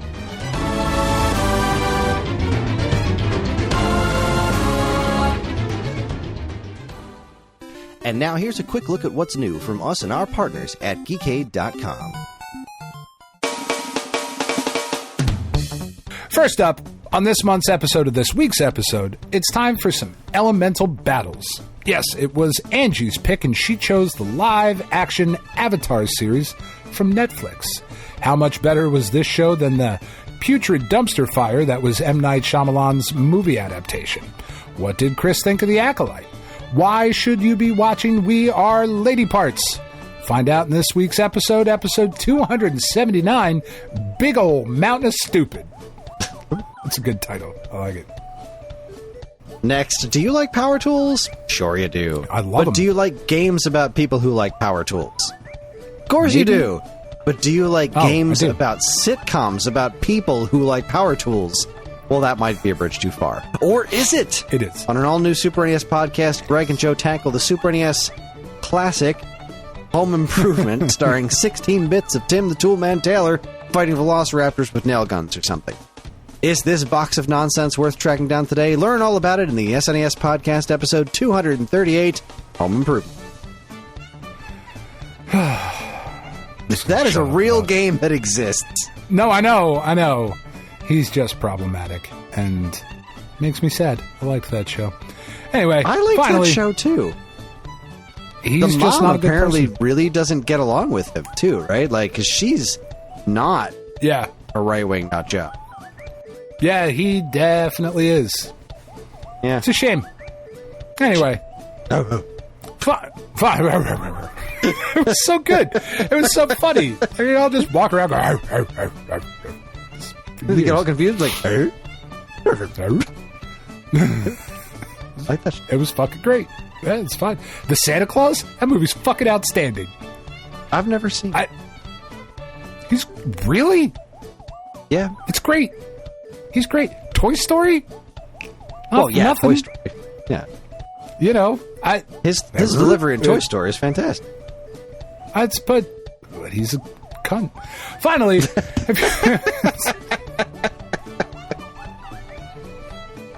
trying to work that into my vocabulary more. I feel like I don't say it enough. It's very Billy Butcher of you. Oh God, I want to be Carl Urban when I grow up. God damn it! Every time we watch The Boys, I apologize to Tiff for not being Carl Urban. Like, I'm really fucking sorry. I would. That man is an artist with the word cunt. Oh. Same way as Henry, like in the first couple seasons of The Witcher, Henry Cavill was an artist with the word fuck. Like, he just paints with it like a brush. And that is how Carl Urban is with the word cunt. Just masterful. Have you watched this season of The Boys? We just finished it the other night. Oh, I fucking loved it. I loved it. I thought it was incredible. Anyway. Finally, have you ever watched a movie that makes so little sense and is so far up its own ass that you want to find every copy and drive them off a cliff? Well, it's likely you haven't watched The Jacket, a pretentious Adrian Brody. Yeah, it tracks. Pretentious Adrian Brody flick that deals with a time-traveling man who does some mental gymnastics to sleep with a child and can only use his powers when he's locked inside a tiny, tiny box. But is there a layer of genius hidden under the movie's aggressively unpleasant demeanor? Does it matter if absolutely none of it is actually on the screen? Don't miss a theater near you, episode 42, The Jacket. In case you couldn't tell, I hated this movie a fucking lot. Man, I really liked Adrian Brody for like a minute. And then Tom Hiddleston came out, and I was like, oh, that way better version of this. So much better.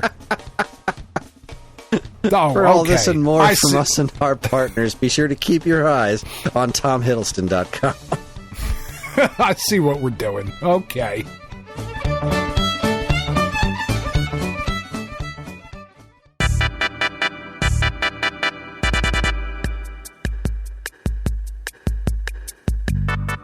All right, everybody, we are back. Welcome back to the show. We're going to talk about what's going on at Stone Age Gamer. What's new at Stone Age Gamer? And what's new is that the Neo SD AES is back in stock. And I posted about that on social media, and lots of people were very happy to let me know that they don't like Terra Onion, and I understand. But we still have Neo SD AES units back in stock. Why don't we like Terra Onion? I thought we liked Terra Onion. I don't dislike Terra Onion. There is a sect of people on the internet that dislike Terra Onion. The public face of that company has said some things on social media that rub people the wrong way. I'm not getting in the middle of it. No, you shouldn't. I am not getting in the middle of it. I'm not saying that anyone is not justified in their feelings. I'm not saying that at all. I'm just saying that Neo SD AES units are back in stock at Stone Age Gamer. Have them available for sale.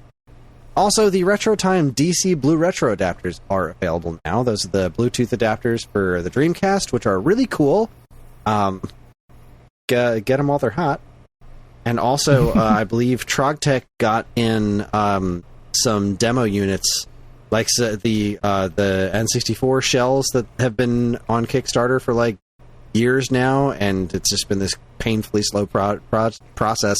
The final production run copies are out there. I believe Ryan got sent his, and they're going to send some over to me so I can do a video on how they look and how to install one, and that's pretty exciting. So, yay. Cool. Well, that's what's new at Stone Age Gamer, which means it's time for my favorite segment, your favorite segment, everyone's favorite segment. Strap yourselves in for Week Old News. Welcome to Week Old News, where we talk about all the news that was new a week ago. And first up, we have... I didn't read past the headline on this one, because I wanted to learn about it on the show. Go Nintendo reports, Australia's National Museum of Screen Culture hosting an untitled Goose Game exhibit. Okay. What? So let's see. In 2019, Melbourne game developers House shot to international success and acclaim with their hilariously naughty video game, which captured the hearts, minds, and humor of children and adults alike. Yes, the game's master. Now, ACMI's interactive exhibition hilariously gives visitors... naughty is the best way to describe that game. It is. Gives visitors new insight into the creative development of this viral sensation through displays of previously unseen concept art, sketches, and design material. These are presented alongside playable versions of the game from its early development, exhibited publicly for the first time. Oh, that's fascinating. That's awesome. It's called Honk, Untitled Goose Exhibition. It opens up on September 17th, 2024. Runs through February 2025. That's really awesome. And good for House. That game is so good. Yeah, that's fucking great. Imagine how many more copies they would have sold if they were like, if they would have mixed in like the Carl Urban paintbrushing into their fucking marketing. That would have been amazing. Or if there was a version of the game where instead of honking, just yelled cunt. That would be great. If there's a game amazing. With a dedicated cunt button. Just walk up to that man when you try to steal his keys, be like, "Cut!" It's Carl Urban's sake. Yeah. Oh yeah. Somebody needs to get on this fucking stat. He'd do it too. He's got. He would. He absolutely would. But even if he wouldn't, there are so many just beautiful pronunciations and little turns of phrase throughout 4 seasons of The Boys. You could just pull that out, mod that shit right in. If I knew how to do it, I definitely would. What a good idea. Time extension reports. I love this. Out of freaking nowhere, SNK versus Capcom SVC Chaos is coming to modern platforms. What? I know, I saw that. I was... Really? Okay. Out of nowhere. But what's so weird is it's not coming to Xbox. Which isn't like the weirdest thing in the world on its own, because, you know, a lot of games aren't coming to Xbox these days. But this was originally on Xbox. Yeah. I want to say it was... That's weird. Let's see. SVC Chaos. Yeah, it was on... oh my god, was this on Neo Geo AES? I didn't know that. Oh, right, because this was the Neo Geo flavored one, and then there was Capcom versus SNK was the Capcom flavored one. That wasn't on Geo. But yeah, this was on Neo Geo AES. Holy crap, in 2003.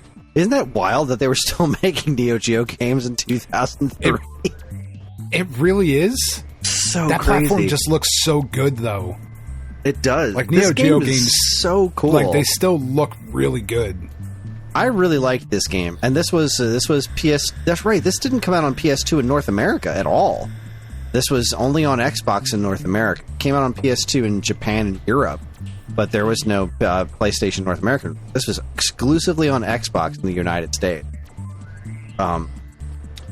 Which is freaking wild that it's just not on Xbox at all. That's like the Disney Afternoon Collection not being on Switch. It's just one of these really strange weird oversights. But I mean, I to an extent I understand it because the Xbox platform being what it is. But like this game, really, you're going to draw the line at this game? How expensive was this port? You're going to throw this on Xbox? Yeah. What are you doing?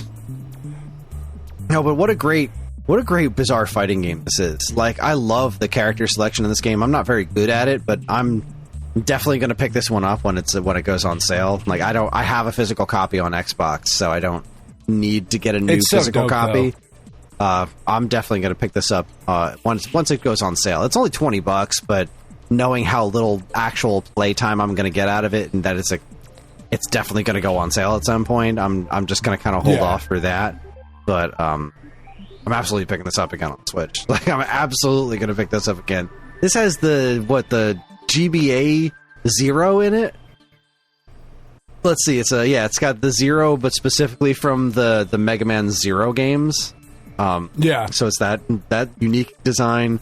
Let's see. Akuma, Balrog, Chun-Li, Dan, Dimitri, Dalsim, Guile, Hugo, Ken, M. Bison, Red Armor, Ryu, Sagat, Shin Akuma, Tessa, Vega, Violent Ken, and Zero.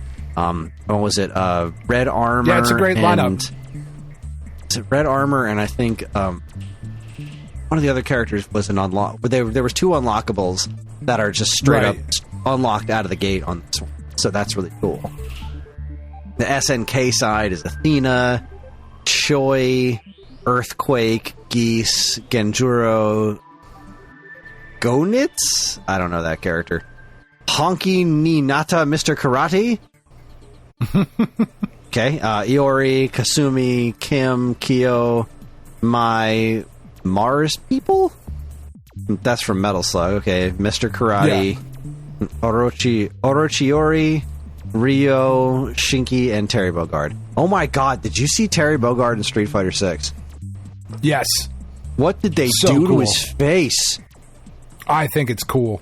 I think he looks insane. He looks terrible. Yeah. Oh, really? What did they do? Oh my god. Everything about him looks great. The gameplay looks great. But his face, it doesn't look human. It's so wrong. What the fuck did they do? And I'm not usually the one to complain about weird faces in games. Just like looking at Terry's face and it's like, that is not Terry Bogard. That is really funky looking. Ugh. I think it looks fine. I did not. I was not okay with that. I did not approve of whatever they did to Terry in Street Fighter 6. But anyway, SVC Chaos, totally awesome. Weird that it's not coming to Xbox. Moving on, Time Extension reports the Kawaii is a Nintendo Wii the size of a keychain. I saw that. It was so silly. This was also posted in our Discord. I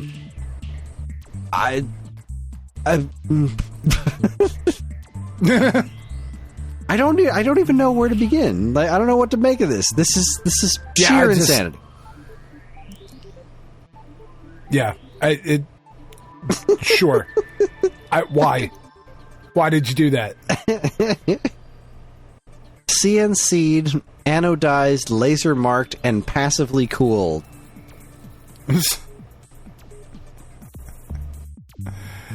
I mean, yeah. It's got GameCube controller ports. I'm sorry, it's got GameCube controller ports. Yeah, it's weird. It's so weird. I love that this exists. It's complete and utter insanity. The retro game scene continues to be undefeated. Moving on, Kotaku reports this might be one of the worst things Fortnite's ever done. Oh boy.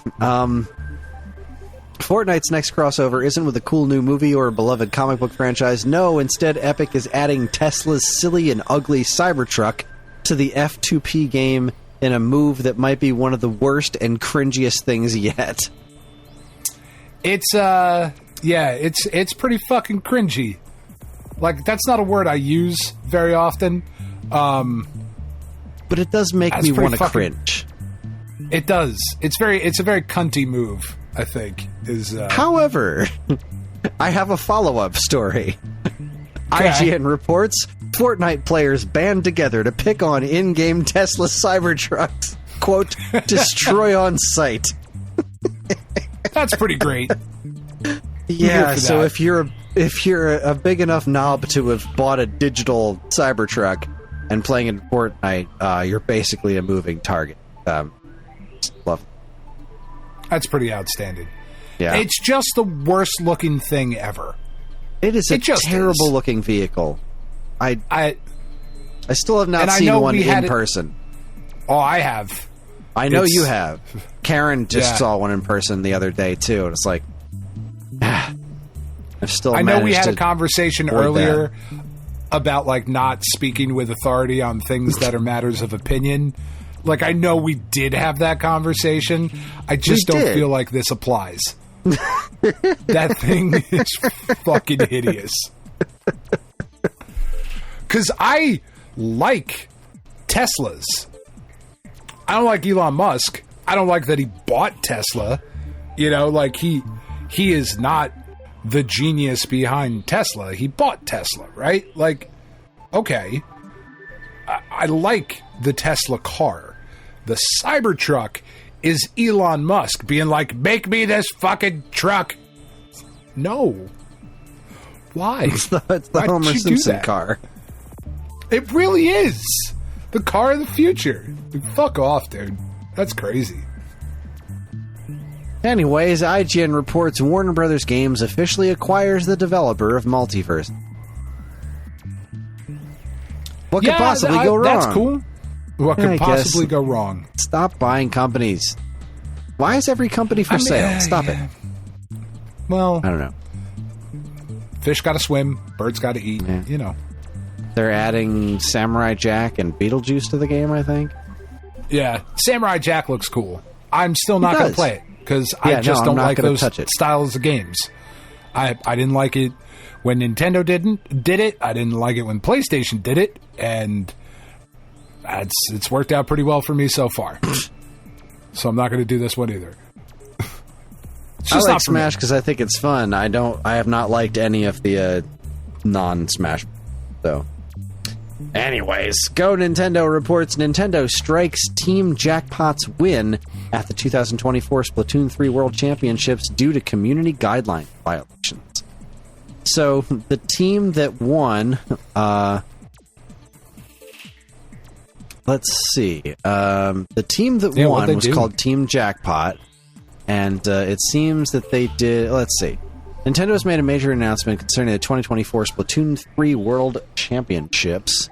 If you followed the series, you might remember that Team Jackpot came out on top in their battles against Team Phantom. While they were declared the victor at the time, Nintendo is now reversing that decision. The official Nintendo Versus social media account shared a statement saying that Team Jackpot violated Nintendo's community guidelines.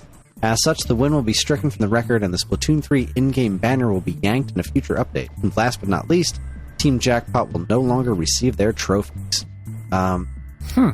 Let's see. I'm trying to find... we don't have official comment for Nintendo. It seems the decision may have been made due to select members of Team Jackpot making racist comments about other players and people in general. Again, this information does not come from Nintendo itself, but social media posts discussing team members have surfaced, complete with Discord screen caps and more showcasing racist verbiage. And then another update says Nintendo has removed a significant amount of the 2024 Splatoon 3 World Championships content from websites and social media. This includes videos, posts, and news features. It seems these were removed due to mentions of Team Jackpot. Yeah, I gotta be honest with you. If you're a racist, dude, fuck off. Like, yeah. That's where we are. Like, that's the point where we're at. Like, I know over the last couple of years, a certain segment of the population would have you believe that it is okay to be a racist fucking cunt. It is not. It's not part of being the woke mob or anything. It's just being a decent... No. It just leave people the fuck alone. It has nothing to do with being... It has nothing to do with being woke. It doesn't. Like, dislike people all you want based on their actions. Totally fine. Totally fucking fine. Because if somebody's being a douchebag, like, you fucking call them out for it. But you don't get to be a racist piece of shit, man. Like, you just don't. It's not a fucking choice. So, like, sorry. Well, on a more positive, I actually got contacted by this fella directly. We had him on the show a while back. Kris Denios, I think is how you say his last name. I've forgotten. The Save Me Mr. Taco guy. Got a new game. Taco no Himitsu. This is from Go Nintendo Reports. Taco no Himitsu hits Kickstarter goal for Switch release. Dev talks development. Teases new boss. This game looks wonderful. It's Game Boy Advance inspired instead of regular Game Boy inspired. So the visuals are very, very cool and colorful. It does take place in the same universe as it takes place in the Tacoverse, as I am calling it. I asked him for clarification on that. He said it is it's the direct sequel to Taco, same universe, but 800 years after. I still have not gone back and played the updated version of the game, even though I bought the physical copy. And I really need to do that because, like we said on the show, I wanted to like that game more than I did, and it seems like he addressed several of the issues that I had with the original release. And let's see, is the Kickstarter still cooking? Don't remember. Might not even be by the time this episode goes live. Oh, it's got 13 days left. So yes, the Kickstarter will still be cooking by the time this episode goes live. So if you're interested in it, I'll put a link to it in the show notes. I watched the trailer. I thought it looks great. It was fully funded in 3 days. The goal was $54,000. It's currently at $97,000. So nice. There's a demo for the game on Steam, I believe. There's a PC demo. Let's see, are there any stretch goals? What are we looking at? Stretch goals, okay. It says more to be revealed. They've hit 5 stretch goals so far. You love to see it, and I feel confident that this guy's going to deliver a game because, first off, it looks like he's got a pretty decent chunk of the game, and he delivered Saving Mr. Taco. There is already a game with 2 fully different versions. This dude's committed. He knows what he's doing. It looks great. It's got there's a couple of really interesting people on board. Let's see if I can find this in the trailer. It was what's the musicians, composers, befriend magical octopuses. I really like the look of this game. It just looks like it has just the right personality. Oh, there it is. Music by Mark Antoine Archer. There was another name connected to this, I think. I feel like I know that name, though. Oh, there it is. Do I know that name? Motoi Sakuraba from Golden Sun, and Masanori Hikichi from Terranigma. Oh, wow. Them some names right there for the music, and the music in the trailer is quite nice. So this brought me a lot of joy, and I forgot to mention it on the show last.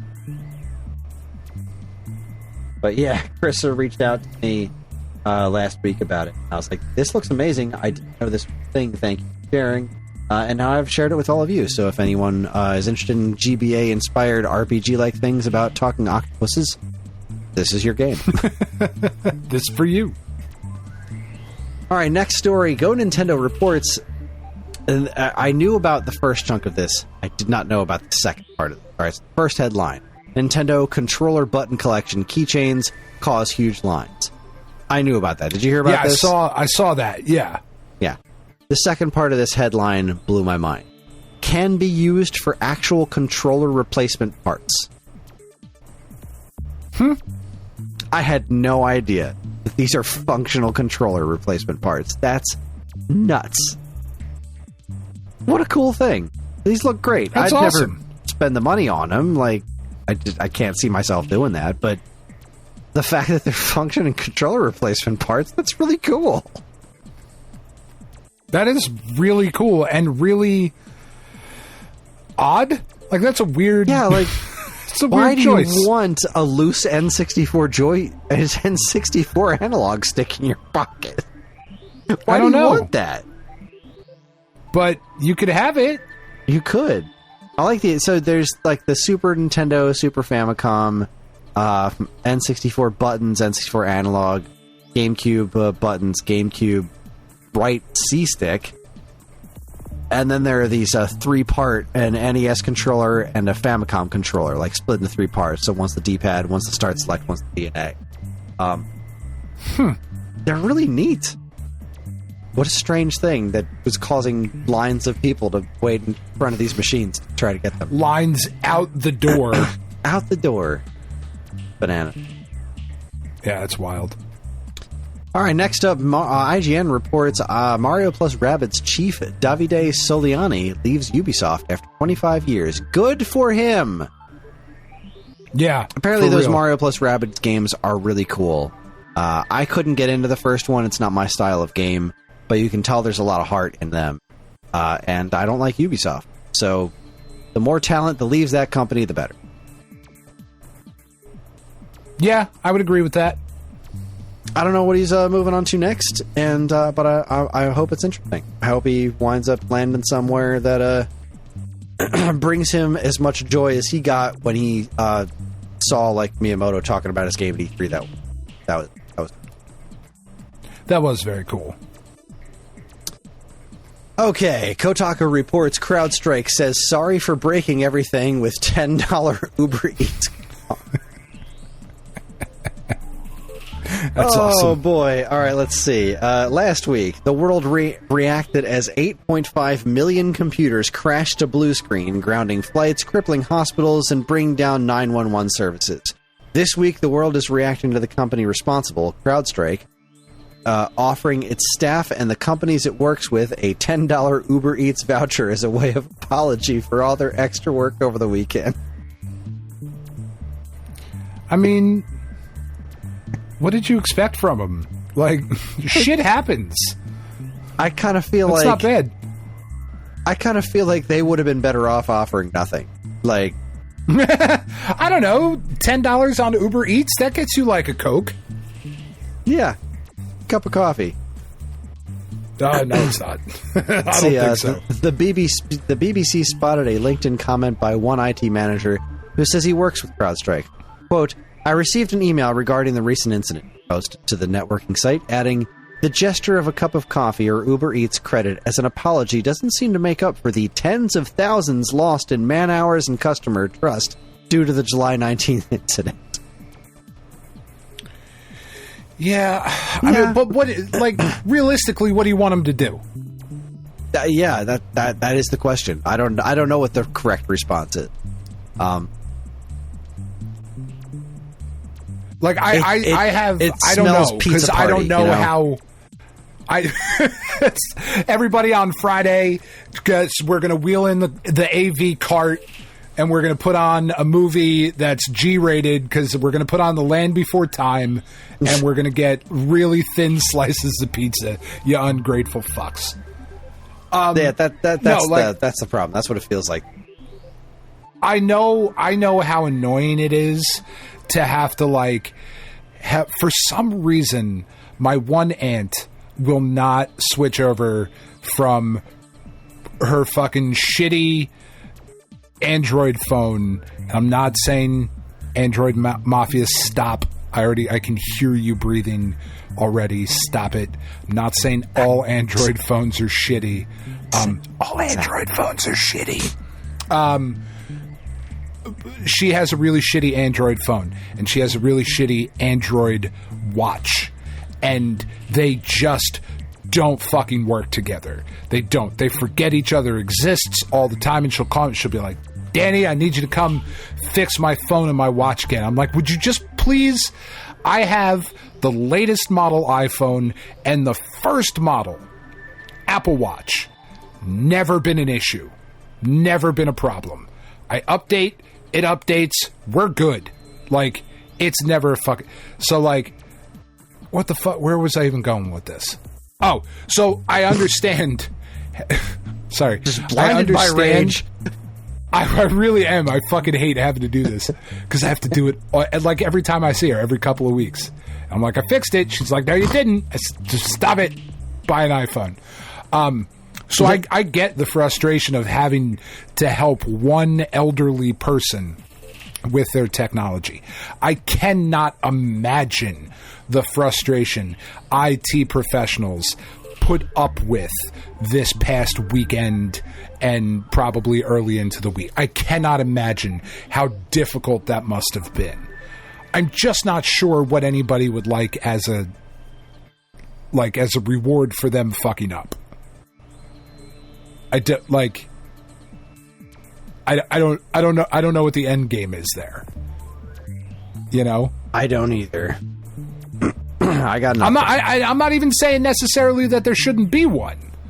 I don't know, like, what do you want from them? Like, what could that company provide that would be commensurate with your experience? Like, would a $100 gift card have been enough? And then can you realistically... I don't know. It's an interesting thing. Well, here's an interesting... I decided to check the internet real quick, because San Diego Comic-Con's happening right now. Yeah. The next Mortal Kombat 1 DLC lineup is Noob Saibot, Sector, Cyrax, Ghostface, Conan the Barbarian, and T-1000. It's awesome. I love Mortal Kombat. I do. I love that they're like, now and receive 4 new skins. Wedding Scorpion? Ooh. Wedding Scorpion? Okay. Ultimate Mortal Kombat 3 Sub-Zero, Empress Melina, and Ultimate Mortal Kombat 3 Noob Saibot. Fucking hysterical. Yeah, that's great. Well, that's apparently awesome. They're bringing animalities back, too. Yeah, love it. Oh. I'm really excited about Conan. That's fucking awesome. There's something just inherently silly about it being like Conan standing next to a T-1000. It's Schwarzenegger Conan standing next to a T-1000. Standing next to Robert Patrick T-1000. Yep, it's just... They fucked up. You fucked up the eras. I don't know, man. Those first 2 Conan movies are fucking great. Great soundtrack. Do do do do do do do do do do do do. Anyway. Oh my god. But Yeah, all right. Fucking rips the horn out of that fucking thing. Oh, that shit's great. News is still happening. Comic-Con's happening as we're recording. So obviously there will be more news for next week. But anyway, back to week-old news. Nintendo Life reports Famicom controllers for Switch are now up for general sale in Japan. These have always been tied specifically to having a Nintendo Switch Online account. Now they're not. Yeah. I specifically mentioned the Famicom because I kind of want those because they have functioning microphones. So, like, right. you can do the... And they just look really cool. They do. You could yell at the Pulse voices in Zelda. And I think Humble Bazooka's working on or has made a Famicom Bluetooth adapter that works, which is just super cool. That's awesome. Yeah. Oh my god. Right, I'm sorry. I'm watching the trailer for Mortal Kombat. One of the animalities is a pufferfish that explodes from the inside. That was fucking awesome. Love it. That was fucking great. Oh, I hate the story. Nintendo Life reports AI generators scraped YouTube videos without permission, including Nintendo's. Of course it did. Runaway, the multi-billion-dollar company claiming to, quote, move creativity forward with artificial intelligence, yuck. That wasn't me, that's actually Nintendo Life, good for you, has reportedly trained its text-to-video generator by scraping thousands of videos from YouTube, potentially including several of Nintendo's channels. Yeah, I think Steph Sterling's channel has been hit by this, and a bunch of others as well. Like, so gross. So gross. I hate AI. Yeah, I hate that. I know. I don't hate the concept of AI. Like, the idea that you're making that technology could exist to make certain things easier for people is wonderful, except that's absolutely not what it's being used for. It is being used to replace creative people. It is being used to replace artists. And I hate that. I think that's what sucks. I said a couple weeks ago when we talked about it. Like, I need the robots to do the laundry and the dishes so I can make the art. Yes. Not that's the other what we way need. around. Not the other way around. Not the other way around. That wraps it up for week-old news. We're going to take ourselves another quick break, and when we come back, we're going to do the 10, 20, 30, 40, and hopefully it's not going to last a whole other hour. You're listening to the Stone Age Gamer podcast from Geekade.com. Stick around.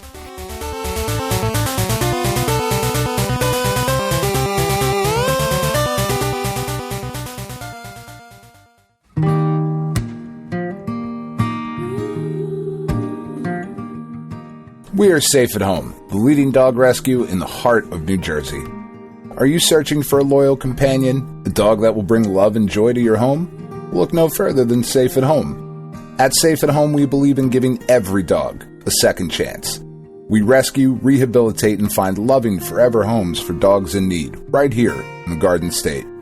Our dogs are ready to make a lasting impact on your life.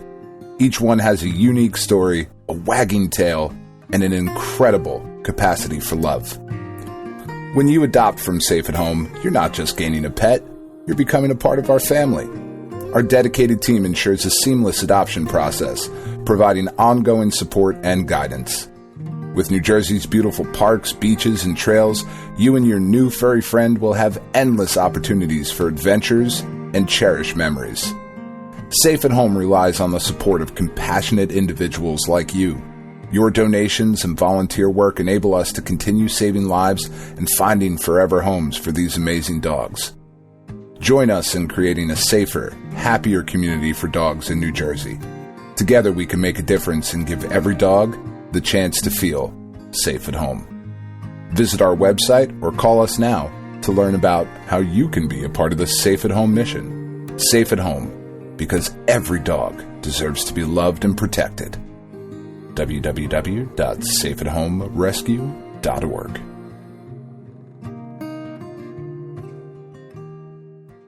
Vestlord is here, clicking and clanging away on the controller for the entertainment of the public. That's right, the premier cyber sports entertainer is back in league with the Electronic Coliseum, where all the cyber sports entertainment happens. The Vestlord is going on a winning spree of likes unknown to get a shot at the coveted Electronic Coliseum Championship. If you want to see if the Vestlord has what it takes, head on over to the show notes for where to find him, or search Vestlord on Twitch or YouTube. Become a fan of the ECC, back the best, cheer for the Vest. See you there.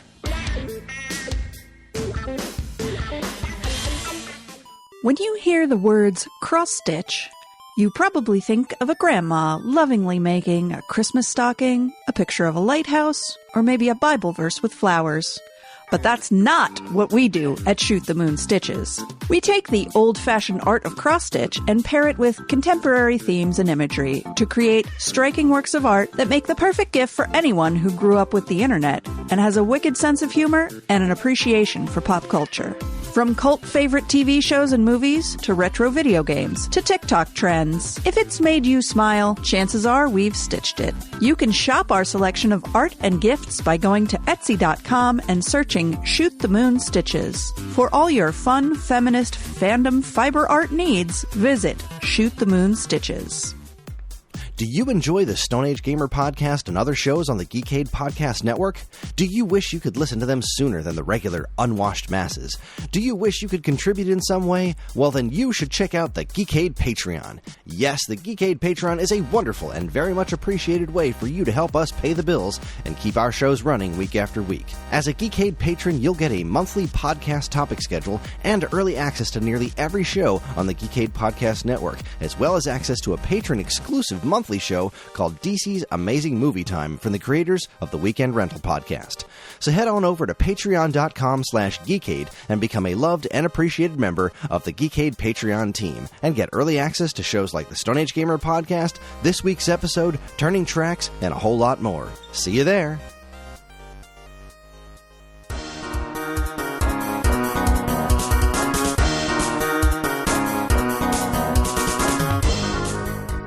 All right, ladies and gentlemen, we're back, feeling lighter than ever. It's time for the 10, 20, 30, 40, where we talk about notable game releases from 10, 20, 30, and 40 years ago. Now, this segment has become a little bit of a slog. So I have done a little bit of extra prep work this time in hopes of trying to, let's say, streamline the process. So let's see how things go. Let's hop in our time machines and jump back to the year of our Lord, July 2014. I broke this down by category, just like we usually do, except instead of just looking at the lists and commenting on everything, I've kind of made I took notes. So PlayStation 3 had 24 games, Xbox 360 had 27. Okay. Well, let's just compare the previous generation first, right? Because we're squarely in PS4, Xbox One, Wii U territory right now. So in the older systems, PS3 was at 24, 360 is 27, Wii was at 1. It seems that the game in this month in general was Sniper Elite 3. That game hit PS3, 360, PS4, Xbox One, right? So that one's kind of everywhere. Rogue Legacy came out in most places as well, but most of Sniper Elite 3, Rogue Legacy was a downloadable game, and then most of the rest of the PS3 games were just various DLC nonsense, like a couple extra packs from Monster Hunter, Walking Dead, and that was the same as 360, except 360 also got Guacamelee Super Turbo Championship Edition, which is awesome. Such a good fucking game. It is. That was already on PlayStation 3, so it's hard to really award Xbox 360 that one, but it's still neat. But and so the only game that came out on Wii was Karaoke. Nice. It's a great game. The system that sold like a bajillion copies had just such a pitiful library in the end, which is a shame. But yes, Guacamelee Super Turbo Championship Edition is wonderful, and I really need to finish it one of these days. But today is not that. Yeah, I was listening to the soundtrack the other day, and Penny comes down from her room and she goes, "Oh man, this sounds just like the Guacamelee soundtrack." And I was like, "Well, I mean, it is. She went, oh, I didn't know we had that. Well, we do. Well, on to the current generation, at least in July. The PlayStation 4 had 19 games. Xbox One had 5 games. Releases. I'm saying games, really. This is just releases, not specific. So PS4 had 19 releases. Xbox One only had 5, whereas Wii U had 17, and the Ouya had 4. PS4 highlights would be, obviously, like Sniper Elite 3. PS4 got the Guacamelee Super Turbo Championship Edition. Also got Oddworld New and Tasty, Rogue Legacy, and the big one, Last of Us Remastered. Whereas over on Xbox One, we're looking at Sniper Elite 3, Guacamelee, and then a bunch of DLC for stuff like Battlefield 4. There's a Call of Duty collection, DLC for Titanfall.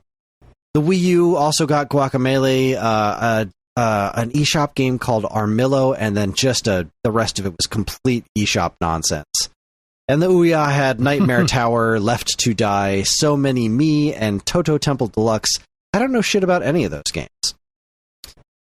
No, I've never heard of them. I would have to say that, without a doubt, the PlayStation 4 wins this round, right? Just on Last of Us Remastered alone. I'm not even a huge fan of Last of Us, but I know that was a kind of a big deal for some people, even though the PS3 game wasn't that far behind it. I guess, whatever. That was still a pretty big fucking deal. It was a pretty big deal, and really in a giant bucket of nothing. Like, yes, Guacamelee is great that it finally came to other platforms, but like, new and tasty? Like, sure, remake the original Oddworld Dave's Odyssey. That's very cool, but like, boy, what a month. There's just nothing going on. Just nothing going on. The summer doldrums, man. Yeah, summer doldrums. The summer doldrums were fucking serious back in the day. The numbers on portables are hilarious. So on the portable systems, DS had 1 game, 1 release. 3DS had 36 releases. PSP had 3 releases. And PS Vita had a whopping 44 releases this month. Holy shit. It's all downloadable nonsense. Oh my god, it's ridiculous. So let's see. The DS is 1 game with something called Mysterious Stars: A Fairy Tale. Never heard of it. The 3DS got Mutant Mudds Deluxe, which was the expanded version of Mutant Mudds. It's pretty good. Lego Ninjago Nindroids. And then just a whole bunch of eShop nonsense, right? So it was 36 releases. I found 2 that were even worth saying out loud. The PSP had 3 releases. They were just 3 Japanese games I can't pronounce. And the Vita actually had some cool stuff going on besides, 44, right? So there was a lot of shovelware this month on Vita. But they got the World Rally Championships 4, Rogue Legacy we mentioned on the other platforms, the same Ninjago game, the Ratchet and Clank trilogy, the Another World Anniversary thing, and Child of Light. No huge earth shatterers, but the portable Ratchet and Clank trilogy is pretty cool. And then just sheer numbers, Jesus Christ, 44. It's a whole lot of Vita releases. As madness. It's a whole lot. Right. July 2014, clearly PS4 is the right. I mean, even with 44 Vita releases and the Ratchet and Clank trilogy, 44. Goddamn. I think Last of Us Remastered was really the only. Last of Us Remastered and Guacamelee, I would say, are the only truly noteworthy thing that happened. Yeah. So 10 years ago, Guacamelee is so fucking good. It's so good. Chuzo statue. You clever son of a bitch. Love it. I love everything about. Maybe I'll just go back and play those 2 again. There you go. Before I do Castlevania, I'll go back and play the. You should pretend they're Castlevania games and just filter them in. Put them in the timeline somewhere. Oh yeah, for sure. They'll fit. Yeah, that'll work. All right, that brings us to the 20. Let's go to July 2004. Now we're into definitely fewer platforms territory. There were no PlayStation 1 releases, though the system is not 100% dead yet. The PlayStation 2, now, mind you, we're not in the area of downloadable games. How many PlayStation 2 releases do you think there are? 47. We're again at 44. 44 goddamn PS2 games. That doesn't include a bunch of Japanese shovelware, but there were 7 Xbox releases, 10 GameCube releases, 22 GBA, and 1 Nokia N-Gage. The PS2 and Xbox had similar months. PS2 had Way of the Samurai 2, Xbox had Samurai Wars. Both platforms had NCAA Football 2005 and ESPN NFL 2K5. That was ESPN NFL 2K5. That was the $20 one.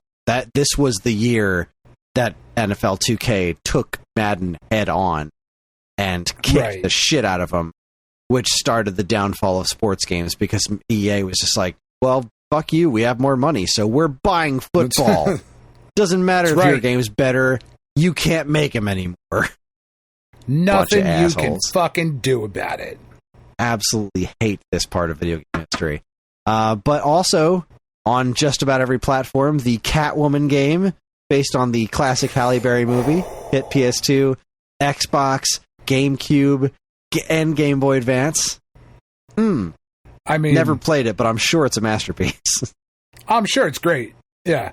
If it's half as good as the movie, it's like the worst game ever made. It's movie fucking sucks on toast.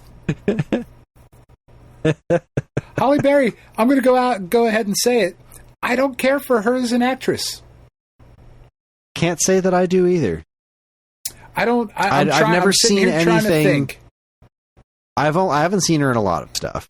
I've seen her in the X-Men movies. I saw her in that one James Bond movie. Terrible. And I can't Swordfish? think of anything. That movie sucks. I didn't see Swordfish, but I heard it was terrible. It's not great. Monster is okay. I thought that was okay. I'm sure she's a perfectly nice lady, but she's not my cup. No, I'm sure she's great. Or Monster's Ball. That's what it was called, right? Monster's Ball. Monster was the one with Charlize Theron, right? Yeah, where she was Eileen Wuornos. Yeah. I'm looking. There's one movie that I've seen her in. I'm looking it up right now. Not that this matters all that much, but that she was like legitimately. I thought she was very, very good in Introducing Dorothy Dandridge, where she plays Dorothy Dandridge. I thought that never even heard of that. She was very, very good in that. She's okay in Bulworth, I guess, for as much as Bulworth is an okay movie. Dorothy Dandridge was a singer, dancer, actress like back in the day, who had, tragic backstory kind of thing. She was good. Anyway, sorry. Anyway, so the PlayStation 2, the notable was The Way of the Samurai, both football games, Catwoman, and then just a bunch of Japanese releases of shovelware. The Xbox was the football games, like, Way of the Samurai on PlayStation, Samurai Warriors on Xbox. But there's also that Sudeki game. Remember this one? Oh, kind of. You'd recognize the cover, I'm sure of it, because, this was a game that we always had in stock at Game Crazy. I don't know much about it. I want to say it's an RPG of some sort.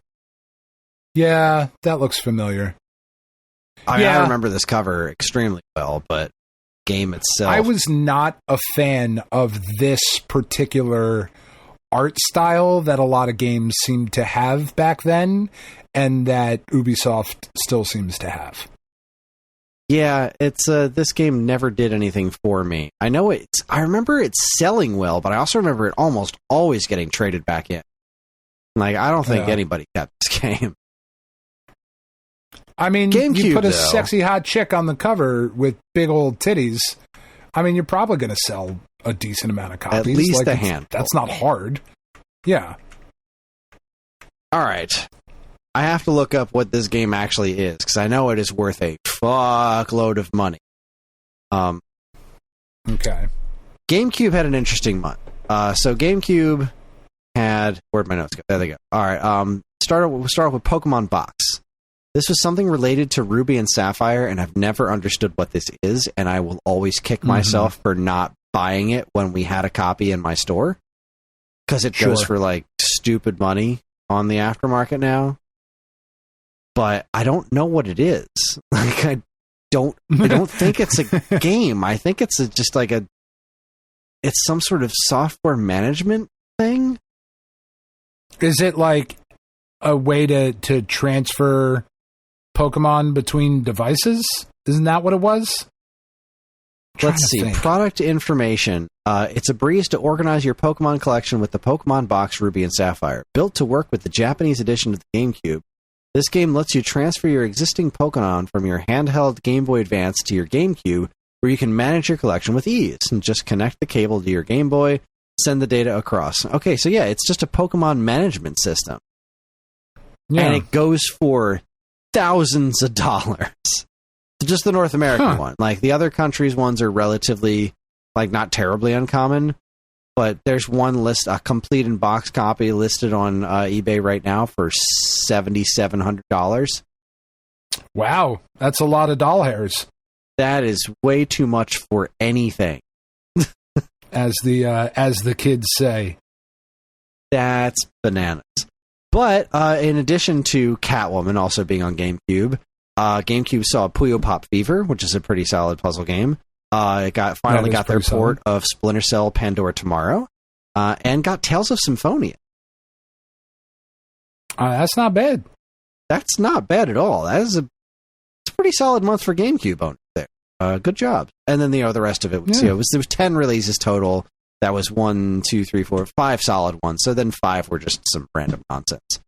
So yeah. that's a pretty good month for GameCube.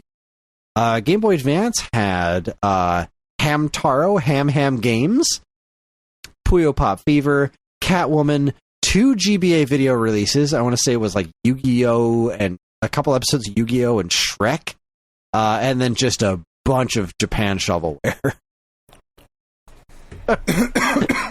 Yeah. Sure, a portable Puyo Pop, huzzah, but I mean, Hamtaro, Ham Games, just no. And then the Nokia N-Gage. This is really cool. N-Gage, the only release I could find for N-Gage this month was Spider-Man 2. I can't tell what this game is entirely, but it's got... I was watching some video footage of it. It was from August 6, 2021. A YouTube channel, Endgame Drew, posted Spider-Man 2 N-Gage long play 2D levels only. Because apparently the emulation for the 3D levels don't work, but also apparently there are 3D levels. So it's a 2D game. I wonder how similar this is to like the Metroidvania style DS and Game Boy Advance Spider-Man games that existed. It certainly looks interesting. Of course, the vertical screen orientation is a thing with N-Gage games, that and them being uncomfortable to play in general. But this is a pretty wild release. The N-Gage is such a fascinating little system. It really is. It's such a neat little, like... It's so neat. It's a very bizarre piece of gaming history. I'm happy I have one, too. I hope that emulation for it gets better, just because it seems like there's a lot of interesting products on there that should be preserved in some way. Sure. All right, so my vote goes to GameCube this month. I think Tales of Symphonia puts it above pretty much everything else here, although... Yeah, it was a pretty big deal. As far as games were concerned. But then again, I'm looking at ESPN NFL 2K5 was also a really big deal. Such a ballsy move by Sega. Like, what a bold play that was to drop that at $20. I don't know. I think I'm still going to give it. I'm going to give it to my personal vote. I'm giving it to GameCube. Okay. All right. Well, then let's move back to July 1994. The 30. I'm not going to argue. Okay. Yeah, good. Not going to argue. Good. I don't want to argue with it. It's good. It's good. July 1994. We're looking at 0 NES games. Again, platform's not dead yet, but nothing this month. Super NES only had 4 releases, whereas the Genesis had 7. Sega CD had 5. Nothing on TurboGrafx 16 or Turbo CD. Neo Geo had 2 releases. 3DO had 2 releases. Game Boy had 1, and Game Gear had 2. So let's break this down. Obviously, the big battle is always this month between Super NES and Genesis. Hard to say, right? Because the Genesis was Incredible Hulk, Jungle Book, King of the Monsters 2, MLBPA Baseball, Operation Europe Path to Victory, World Heroes, and Street Fighter 2, Super Street Fighter 2. Now, and I want to say bad. That's not bad, though I do want to say that I'm pretty sure Incredible Hulk and King of the Monsters 2 at least are also already on Super Nintendo. So right. That doesn't really give it that much of a leg up. It's really just catching. Whereas Still Super not NES bad, had though. Beauty and the Beast, F1 Rock 2, Race of Champions, Super Godzilla, and Super Street Fighter 2. I mean, that Super Nintendo Super Street Fighter 2 is good. It's great. And the Genesis really Super Street good. Fighter 2 isn't terrible. No, it's not bad, I but personally it's not as vastly good. prefer the Super Nintendo one. I couldn't even tell you why at this point, because it's been so long since I've even tried the Genesis version of that, but I do think the Super Nintendo was just more suited for Street Fighter. Do you know Super Godzilla? How was that? I know the NES Godzilla is garbage. Yeah, I don't it's just know such a anything weird about Super Godzilla. So I'm looking it up now because I've played through a lot of Godzilla games. Not really very many of them are good. This one, no, I don't think it was great. It was you were still like there was some monster fighting, but like it just this isn't great. From what I remember, I'm trying to look through some more because like there was a weird like map underneath of your characters. You were like walking around, and then you would eventually like fight fucking monsters and shit. Like I don't know. Right. It was a very strange. It definitely looks like a weird game. Yeah. I don't know. Sega CD's 5 releases were Heart of the Alien, Out of This World Parts 1 and 2. Some game called Revengers of Vengeance. How have I never heard of a game with a title that awesome? What a good title. Revengers of Vengeance. I have that. to know Love what this everything game about that. is. What in the world is Revengers of Vengeance? That's incredible. Oh, it just looks like some anime nonsense. Oh, it's a fighting game. But no, it's not a fighting. Oh, it's like a fighting game / top-down shooter? What the hell is this game? Extreme Entertainment Group's 1994 RPG shooter fighting game for Sega CD, Revengers of Vengeance. What? That's weird. That is insane. This game looks nuts. How is this only on Is this only on Sega CD? I need to know more. Tell me more about Revengers of Vengeance, Internet. Hardcore Gaming 101. Talk to me. Oh man, the box art's great. The box art is great. It's like got the words like a old movie poster. Revengers of Vengeance. Revenge is sweet. They aren't. What? Sure. This is completely insane, and I want it. Wow. Learn something new every day. Not? Wow. I don't even know where to begin on this one. All right, Revengers of Vengeance is utterly fascinating. A similar impulse on the developer's part likely explains the game's standout aspects. At its center lies a somewhat broken Street Fighter II knockoff with slightly simplified mechanics. It is also slow, choppy, and prone to constant frame rate drops. Oddly, there's an option to turn off character shadows, speeding up the game substantially in certain stages. It certainly makes the experience less tedious, but it remains a mediocre fighter through and through. Wow. All right, I'll bite. eBay. How much is Revengers of Vengeance going for these days? What's your guess? What do you think? Revengers of Vengeance. $40. Let's see. You know what? I'm not going to actually look eBay. I'm going to go right to price charting on this one because I don't feel like doing the math. Revengers of Vengeance on price charting, we're looking at loose, averaging at 72, complete $100. No. It's not terribly surprising for a Sega CD game. I'm not paying it, but damn. Revengers of Vengeance. No. Anyway, back to Sega CD. There's also the San Diego Zoo Presents the Animals, something called VEI, and World Cup USA 94. As much as I love Super Street Fighter 2 on Super Nintendo, I do think the combination of the 5 Sega CD and the Sega 7 Genesis games, I think that puts Sega on top. Probably. Yeah, I mean... Super Godzilla is just not doing it. It's not a great game. Beauty and the Beast was fine, I guess. And F1 Rock 2 was also just, it was a racing game. It's fine. It exists. It's not offensive. But I don't know what Operation Europe was, but World Heroes getting ported. That's pretty cool. And then Super... Yeah, I like World Heroes. World Heroes at the same month as Super Street Fighter 2, but... Kind of a bold step. Yeah, bold move. Neo Geo's 2 releases were Aero Fighters 2 and Aggressors of Dark Combat. 3DO saw Real Pinball and Gritters. Game Boy's only release was Indiana Jones and the Last Crusade, where Game Gear had Last Crusade as well as World Cup 90. So, if we combine Sega CD into the Sega Genesis territory, which I think we have to add on, I think Sega's got it just in pure numbers.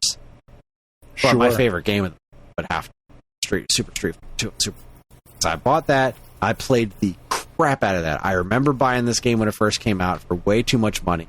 I remember going to my friend Mike Margolis' house and playing it almost straight away. And I just spent tons of time. I was fascinated by the fact that it sounded more like Mega Man X.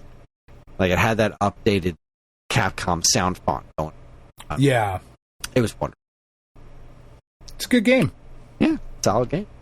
Which brings us back to the 40, the July 1984, with 3 releases on the Atari 2600, a fat lot of nothing for Intellivision, 1 release on 5200, 1 release on ColecoVision, jack and shit for Vectrex, and 1 Game & Watch game.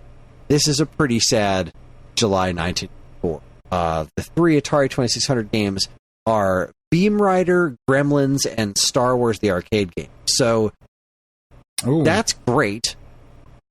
I've never played Gremlins, but Beam Rider's super interesting, and Star Wars the Arcade game on 2600 is also interesting, if I'm remembering correctly. I think so. Take a quick peek at how that translated, right? Because the Star Wars Arcade game is super cool, the vector graphic one. But yeah, the 2600 port was pretty solid. Obviously, it's not going to do vector graphics. But I think it's a pretty convincing port, honestly. Yeah. That's not easy. I've definitely spent a little bit of time. It is a very convincing port, considering what it was porting and the platform it was porting it to. That's pretty neat. And Beam Rider on 2600 is a really neat pretty cool. looking. Like that's a very impressive technical piece on the 2600. Like the way it kind of similar to the way a Star Wars Arcade does, the way it's kind of simulating this 3D effect. Beam Rider's a neat game. I never really got good at it or anything. I haven't spent a lot of time with it. But, yeah. Because I never owned the original cartridge before. I think this is actually kind of an expensive 2600 game. Beam Rider. Is it? 2600. Yeah, loose 2600 Beam Rider is $63. Complete wow. 143. Like this is definitely for a 2600 game. That's spicy. That very much so. Yeah. Yeah, it's a really cool looking game. It like is. You said. Yeah. Like it looks really neat. Yeah. 5200 got a game called Meteorites. ColecoVision got Alphabet Zoo. And then Game & Watch got Boxing, which was, I think, later renamed as Punch-Out. I know Punch-Out is the same game as Boxing. I can't remember if it was like a regional thing Or let's see, boxing. It seems like something where they're like, "Oh, we got a bunch of these still left over. What do you want to do?" I don't know. Call it Punch Out. See if it sells. And slap the Punch Out. That feels right. Yeah. Let's see. According to Everybody loves Mike Nintendo Tyson. Wiki, boxing is a micro versus Game & Watch game released in 1984 by Nintendo. In America, the game was originally known as Punch Out, named after the popular franchise, though when the game was included in Game... Oh, okay. So it's North American release. They called it Punch Out because that series was more popular here in North America. The only difference between boxing and Punch Out makes total are the sense. names and the box. And this is one of those really neat ones. I have with Donkey Kong 3 that's like this. This was definitely one of those things I looked at a lot when the Switch was first announced, because this had breakaway controllers similar to Joy-Con, although they were little circular things that were stored in the back of the unit that folded open. These are such wild-looking pieces of tech, and I really would love to track down a Punch-Out boxing. Even though, like, gameplay-wise, it's got almost nothing to do with Punch-Out, it's still, technically a Punch-Out game. It's still just really cool. Yeah, and it's the one I don't own. I don't have one of these, and God, I would love to collect Game & Watch. They are just so expensive. That is a rich man's game right there. Does price charting cover? Yeah, price charting does cover these. Yeah, a loose boxing or Punch Out Game & Watch averaging around $140. Yeah, like that's the weirdest thing. I know we've talked about it before. I know we've talked about it on the Discord, and like Rumbleman's brought up a good point about it, of like video game collecting being a bit harder to compare to other things because you're trying to complete, like a set of things. Yeah.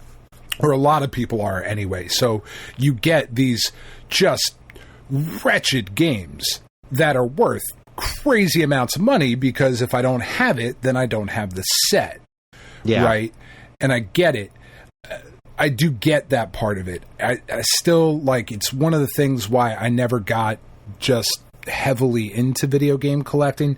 Because, I mean, granted, 20, 30 years ago, it was a lot easier, but there was still some crazy shit. Like, Little Samson was a problem back then. You know what I mean? Like, it was, there had always been those things. But I just, if you were like going crazy trying to complete things, like you're not getting $140 of joy out of boxing on the Game Watch. Like I don't think it's not a bad are. game. It's fun, but it's still a game. But that's $140 for like 30 seconds. Like, that's neat. Like, and then you move on with your life. Like it's many burritos I could get for that kind of money. Yeah. Like and this is coming from someone who is a collector as well. Like I totally get that mindset. I don't get it from the standpoint of I have to have all of it. Even if I'm not going to enjoy it, I just have to have it. Yeah, I did that part of it. I did that for Panzer Dragoon, kind of, where I tracked down the fucking R-Zone game, and then it's like, but I'm never going to get that Game Gear game, and I'm never going to play this R-Zone game. It's neat that I have it in my collection, but I shouldn't have spent the money to get it. Right. I mean, what really kind of broke me of it, like, I have a box of Marvel Legends that is in my crawl space that I won't display because they're bad figures. They're ugly. The articulation sucks. The sculpt sucks. Like, they're just objectively not good representations of those characters.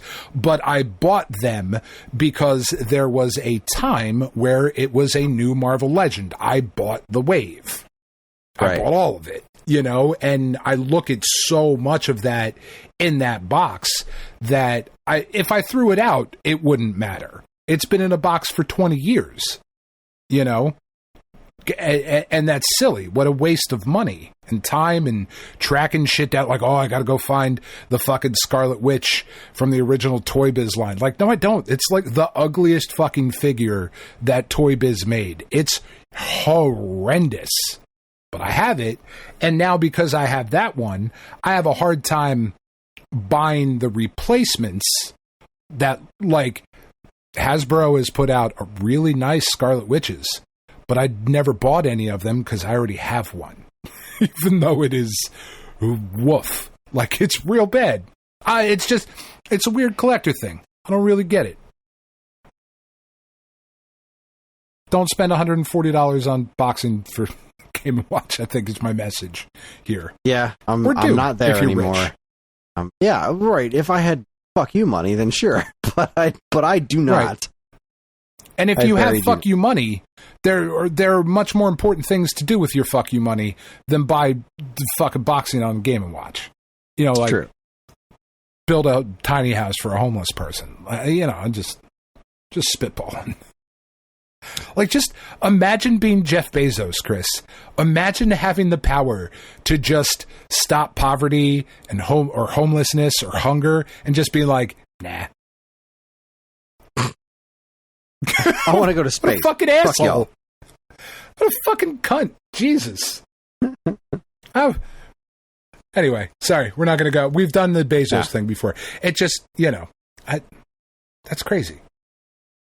Well, that wraps up July 1984. Clearly, Atari 2600 is the winner there. As masterful as Alphabet Zoo for ColecoVision clearly is, it just doesn't stack up to Beam Rider Star Wars. It just doesn't. No, I love me some Coleco, but no. Well, there you go. That's the 10, 20, 30, 40. I think that went a lot better. I think so too.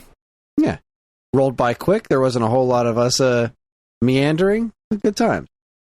I mean, there's a lot of me meandering, but that's what I do. I'm true. A meanderer. Yeah. I'm an old meanderer from round the way. Me meander. Well, that wraps up the 10, 20, 30, 40, and that wraps up our show. Thank you for listening, everybody. Join us next time for the Stone Age Gamer Cartoon Express, where we'll be talking about Captain and the Game Master, Season 1, Episode 11, In Search of the King. I haven't watched it yet, but I'm sure. Wonderful. Well, this is one of the ones, Kris, that you can wait until Friday to watch. Not like a whole game that you got to play through. It's clearly, I can wait because I did. Well, okay. Fair point. Should. Different word. Word different. All right, we're on most social media platforms, and if you want to get in touch with us, we aren't very difficult to find. All it takes is a quick look at our show notes, and you'll see links to our social media accounts, as well as all manner of other fun stuff, like a link to our namesake, StoneAgeGamer.com, and more useful links than you can shake a joystick at. If you'd like to get early access to this show's episodes, as well as a bevy of other shows on the Geekade Podcast Network, check out our Patreon, also linked to in the show notes. It helps keep this show running week after week, and all our patrons are loved and appreciated.